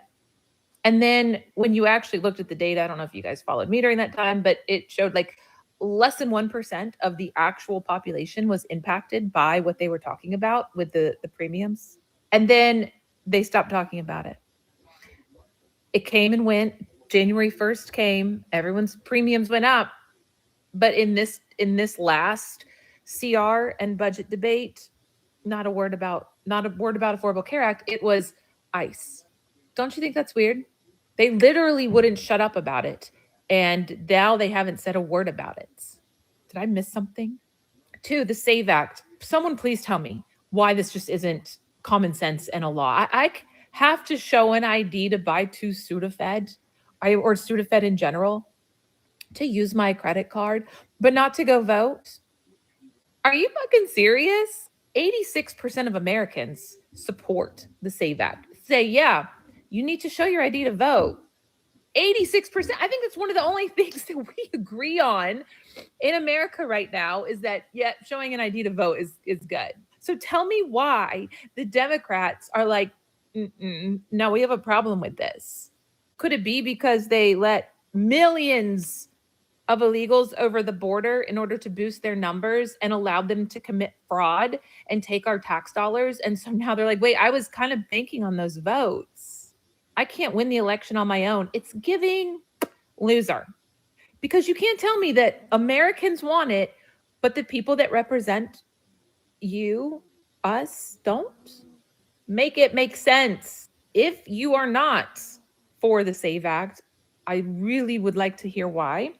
And please, someone tell me why you think the Democrats do not want this. I have to know if they do. Remember when the Democrats shut the government down in October and November I got one for more six weeks?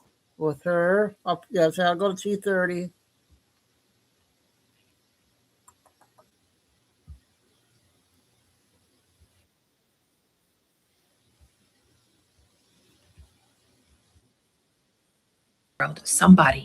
Someone else out there doing the Lord's work, because we know it's not our authorities.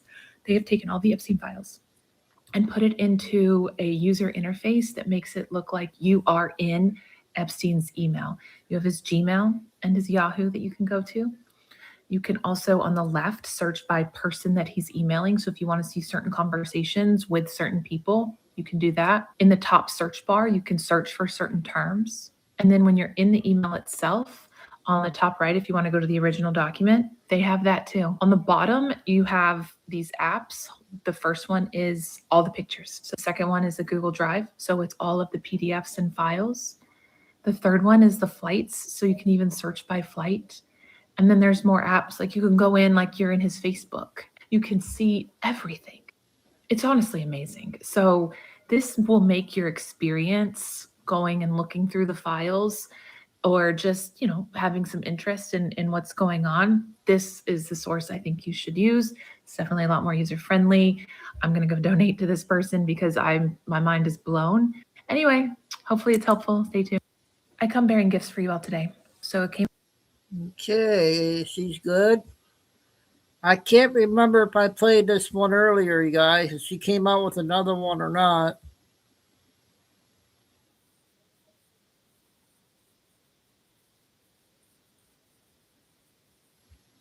I think it's a new one. I think that you and your co-host on the Today Show should know this, okay? First of all, we as conservatives, we're not batshit crazy or rabid, foaming at the mouth. We truly, truly feel for you, no matter who you are or who you represent. We hope and we pray that your mama is found safe. We really do. Although, to be honest, I don't think this is going to have a good ending at all, okay? But what I want you to remember is 92% of your coverage has been negative toward President Trump. You guys have spewed your rhetoric. You have said horrific things about him. But now you don't want people on the internet spreading misinformation or talking about things that may or may not be true that might affect your case, right? Right? How about you guys do the same stuff for President Trump and conservatives? How about y'all not spread the bullshit that you guys spread? Okay? But then you want to turn around and ask us, oh, we need y'all to be quiet because we need to make sure the truth gets out there. But y'all wasn't interested in the truth. In fact, you bulldogged this president on the interview. You were so aggressive towards him. You said you're not somebody's crazy uncle.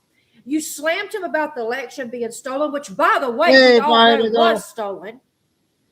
You and your co-host have been negative about everything this man has done. Winding down, and then 2:30, what back at happens, 6. Savannah?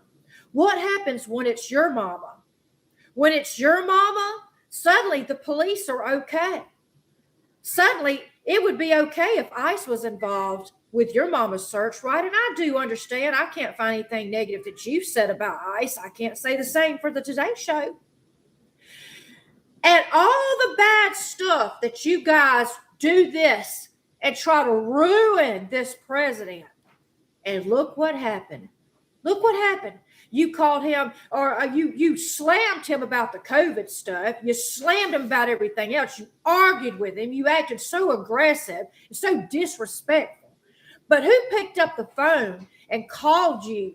Was it your Democratic corpse, Biden? Did he pick up the phone and offer any condolences or help or anything like that? No, it was the man you slammed. It was the man that all of your co-hosts slams and said, I am sending every federal resource I have to help you, Savannah. And you know what? Will you be appreciative? Will this change you? Will this make you see things a little different now that it's hit home? What about all the other women that went missing? Rachel Moran, Laken Riley. We know those two names because the conservatives have spewed those names over and over. Not the left-wing media. They haven't spread those names. And there are so many more names, so many more girls that went missing, that have been trafficked, that have been kidnapped, that have been unalived, that have been brutally assailed. Now, when it hits home and it's one of y'all's, will this change you? Will this change the left-wing media when you see that things can happen to you? And when they do happen to you, who the fuck reached out and offered help? The same man that you guys have tried to destroy for years. So keep that in mind. And by the way, if this was a Fox News mama or a Newsmax mama, the left would be over here salivating, hoping and doing their witch chant, hoping that something horrible happened to them and celebrating. Remember Charlie Kirk? You don't see us conservatives doing that. We're actually seriously fucking praying that your mama is found because we all know how it feels we've watched all of this stuff play out. And we've watched the interviews with moms and dads. Okay. So I hope this changes. I hope this changes, y'all. And y'all start treating our president with some respect.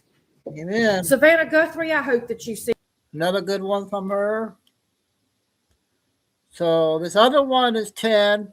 I'm not sure if I played her yesterday or not. A lot of good stuff out so far today. Let's get DJ. This one's only 2 minutes. Quote unquote Joe was terminated and gone. Well, it never existed. And in his post, he tells you it never existed. In the same post, he said no legal effect. That is a term, ladies and gentlemen, void ad initio. It's Latin. Void ad initio translates to no legal effect. Void ad initio means it never existed. I don't think anybody's heard me talk about this. I have posted it, but I don't think you've listened. I think people have heard it, but didn't listen how big that is. Never existed. That is the dash.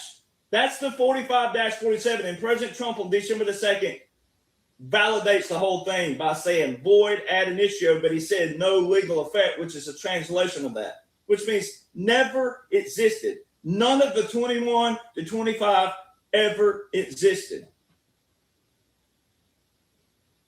But that's for the people who know what you're supposed to know, which is very few. The other portion's for the target audience. Oh, Joe did this and Joe did that, and they let this and they did that.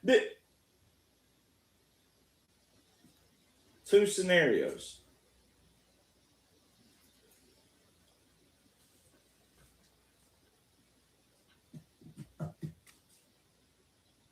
All right, now let's move to Jack Smith. The principle is this.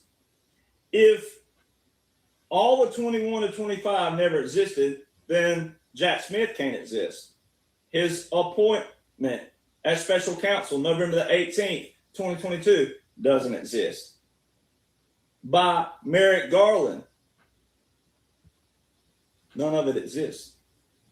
So you either got to believe on one portion. President Trump is telling you. So that was 3 days ago. That might have been a repeat. Sorry, guys. So I got 4 more I'm going to play. Short ones here. I got a few 5, and then the last one will be 10.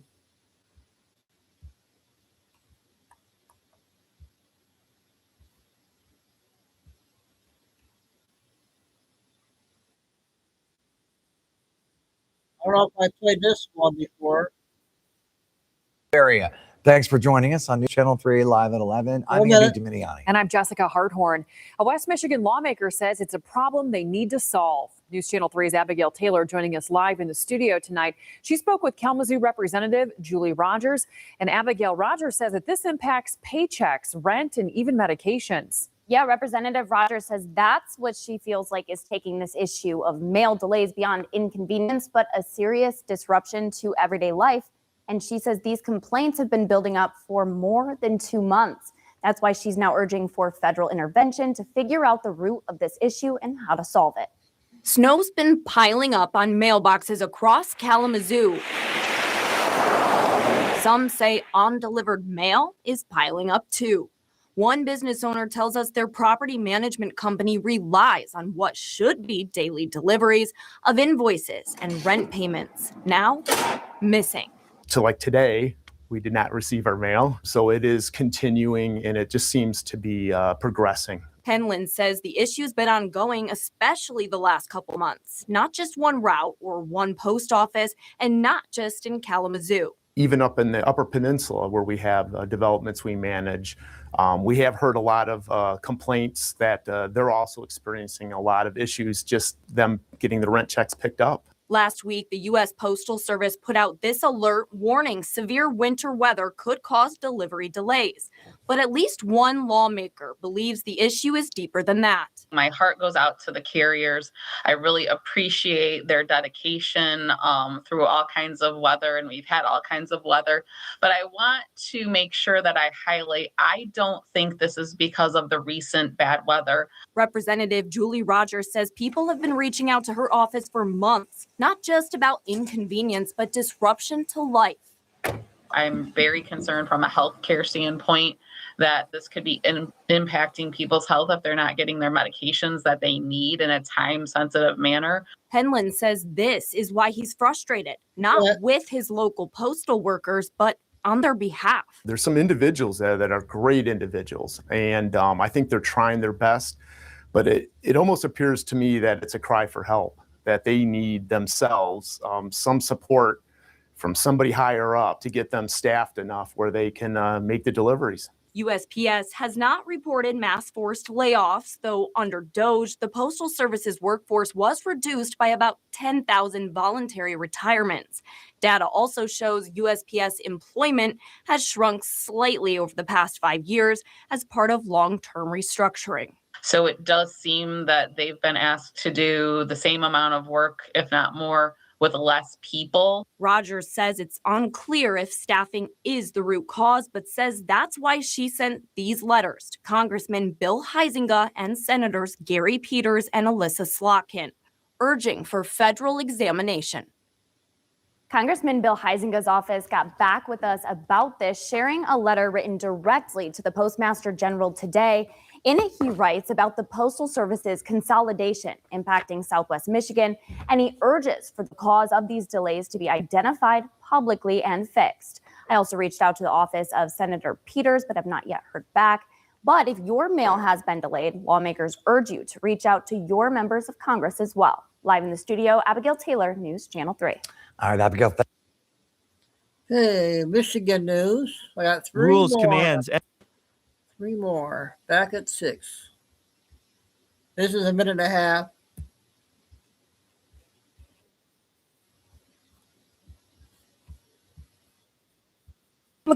I don't care if you independent. I don't care if you Mickey Mouse. This is not what we pay our judges with our hard-earned tax dollars to govern the citizens of Harris County. Dr. Candace Matthews held a press conference today to announce that judicial complaints have been filed against 2 judges in Harris County. The first one, Judge Deidre Davis, went live on Facebook talking about an active case of hers involving a premature baby while still on the bench. The second one, Judge Damienne Curvey, is accused of changing her name to possibly hide a sanction. We can count 5 at least.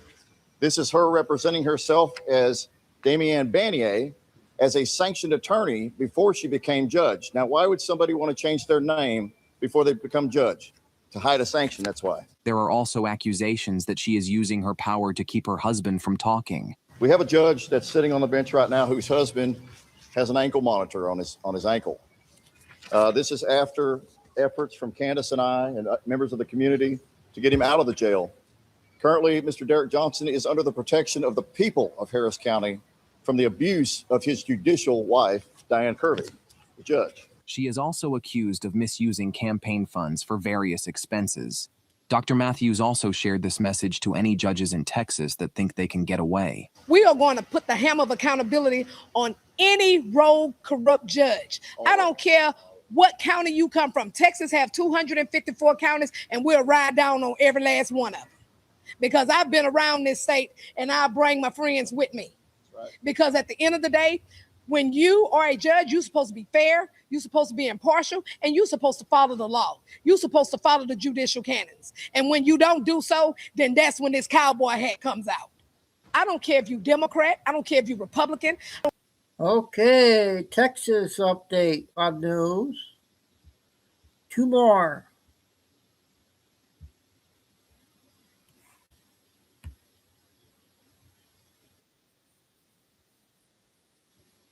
I can't remember if I played this one or not. Same thing, because all those same high that. profile people own the jails and the judicial system. It's probably not going to happen. Don't cross fingers. Don't get your hopes up. I posted a video in my comments on X, and the video was a young lady, and she was talking about how this whole Epstein thing was one big psyop, and that there was so many red flags to it that all lined up with ways to spot a psyop. Her theory is that this is being slow rolled out in order to prepare people for a New World Order Agenda 2030, which is going to be coming, and it's going to be introduced through AI, basically a one world government that is going to be governed by artificial intelligence. Two things can be true at the same time. It doesn't necessarily negate the information that's coming out or mean that the information is fake. Okay. It just means that the information is there and they are using that information in order to push another agenda. Be another little nugget here, and you can take it as you will. Okay.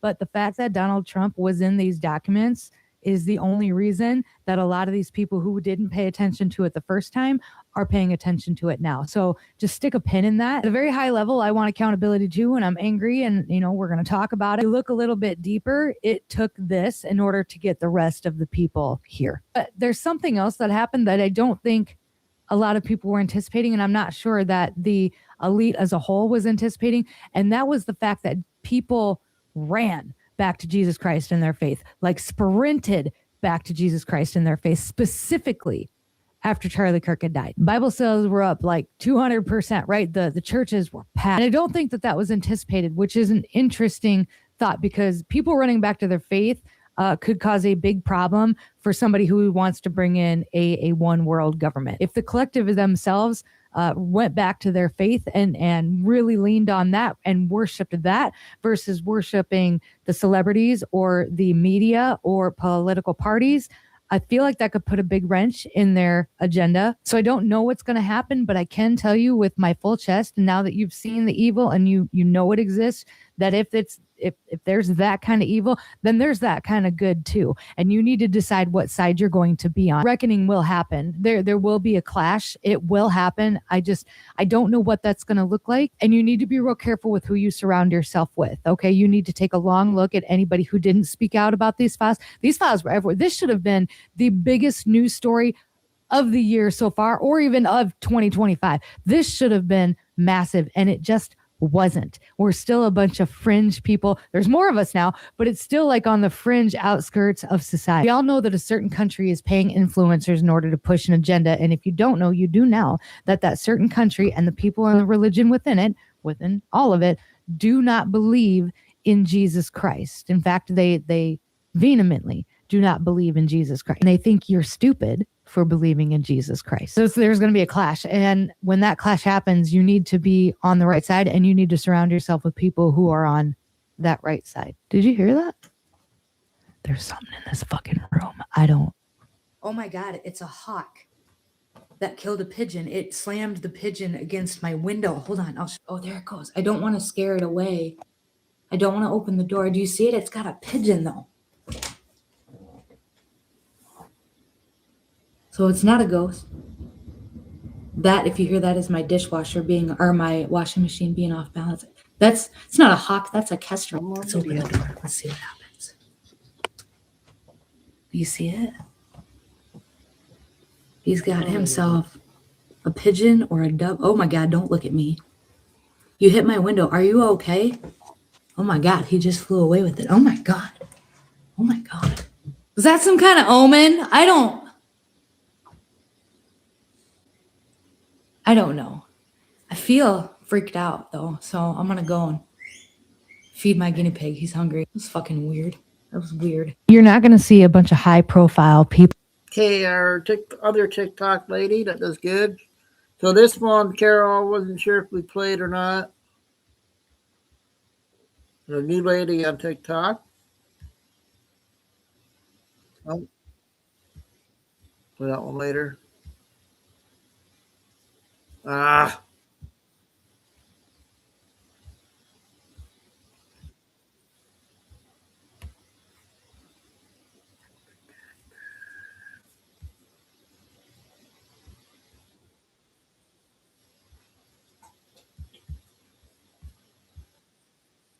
The firestorm that is brewing in Fulton County over the FBI raid last week, where the FBI showed up unannounced with a search warrant. I think it's a new one. I The can't 2020 remember. election ballots from the Fulton I County know. election office. They seized other stuff too. And you can go back and watch my prior two videos if you haven't 15 already to hours catch you up on that. ago. That's all you really need to know for now. As you can imagine, when the FBI showed up, it caused a great deal of emotional upset to the Fulton County commissioners. Not lost on anyone is the fact that these commissioners are all playing for the blue team, and the FBI is technically currently playing for the red team. And so this all comes back to the president's claims that the election is stolen. That has made them very angry. You get the gist. So many different statements have been issued by these different Fulton County commissioners. One even said this is an attempt to intimidate people, I think, from voting in the upcoming elections, which I don't see the connection. I don't feel intimidated. And I would think, if anything, it would motivate people to want to vote. So anyway, another Marvin Arrington, who is another Fulton County commissioner, had mentioned that they were going to seek to have these ballots returned, and they were going to file a motion to try to get them back. Well, now we know here Wednesday, February 4th, that motion has been filed by the county attorneys. It's filed in federal court. We can't see the motion because it was filed under seal. However, this is their first legal step to attempt to get back all of the property that the FBI raided and took last week. Now, those are the facts. I am now going to. So we got a very important Trump announcement tonight. It's showing he's going to announce the low cost of the prescription. So I don't know if you guys want to hear that tonight or not. So Carol, the prescription drugs he's going to be lowering.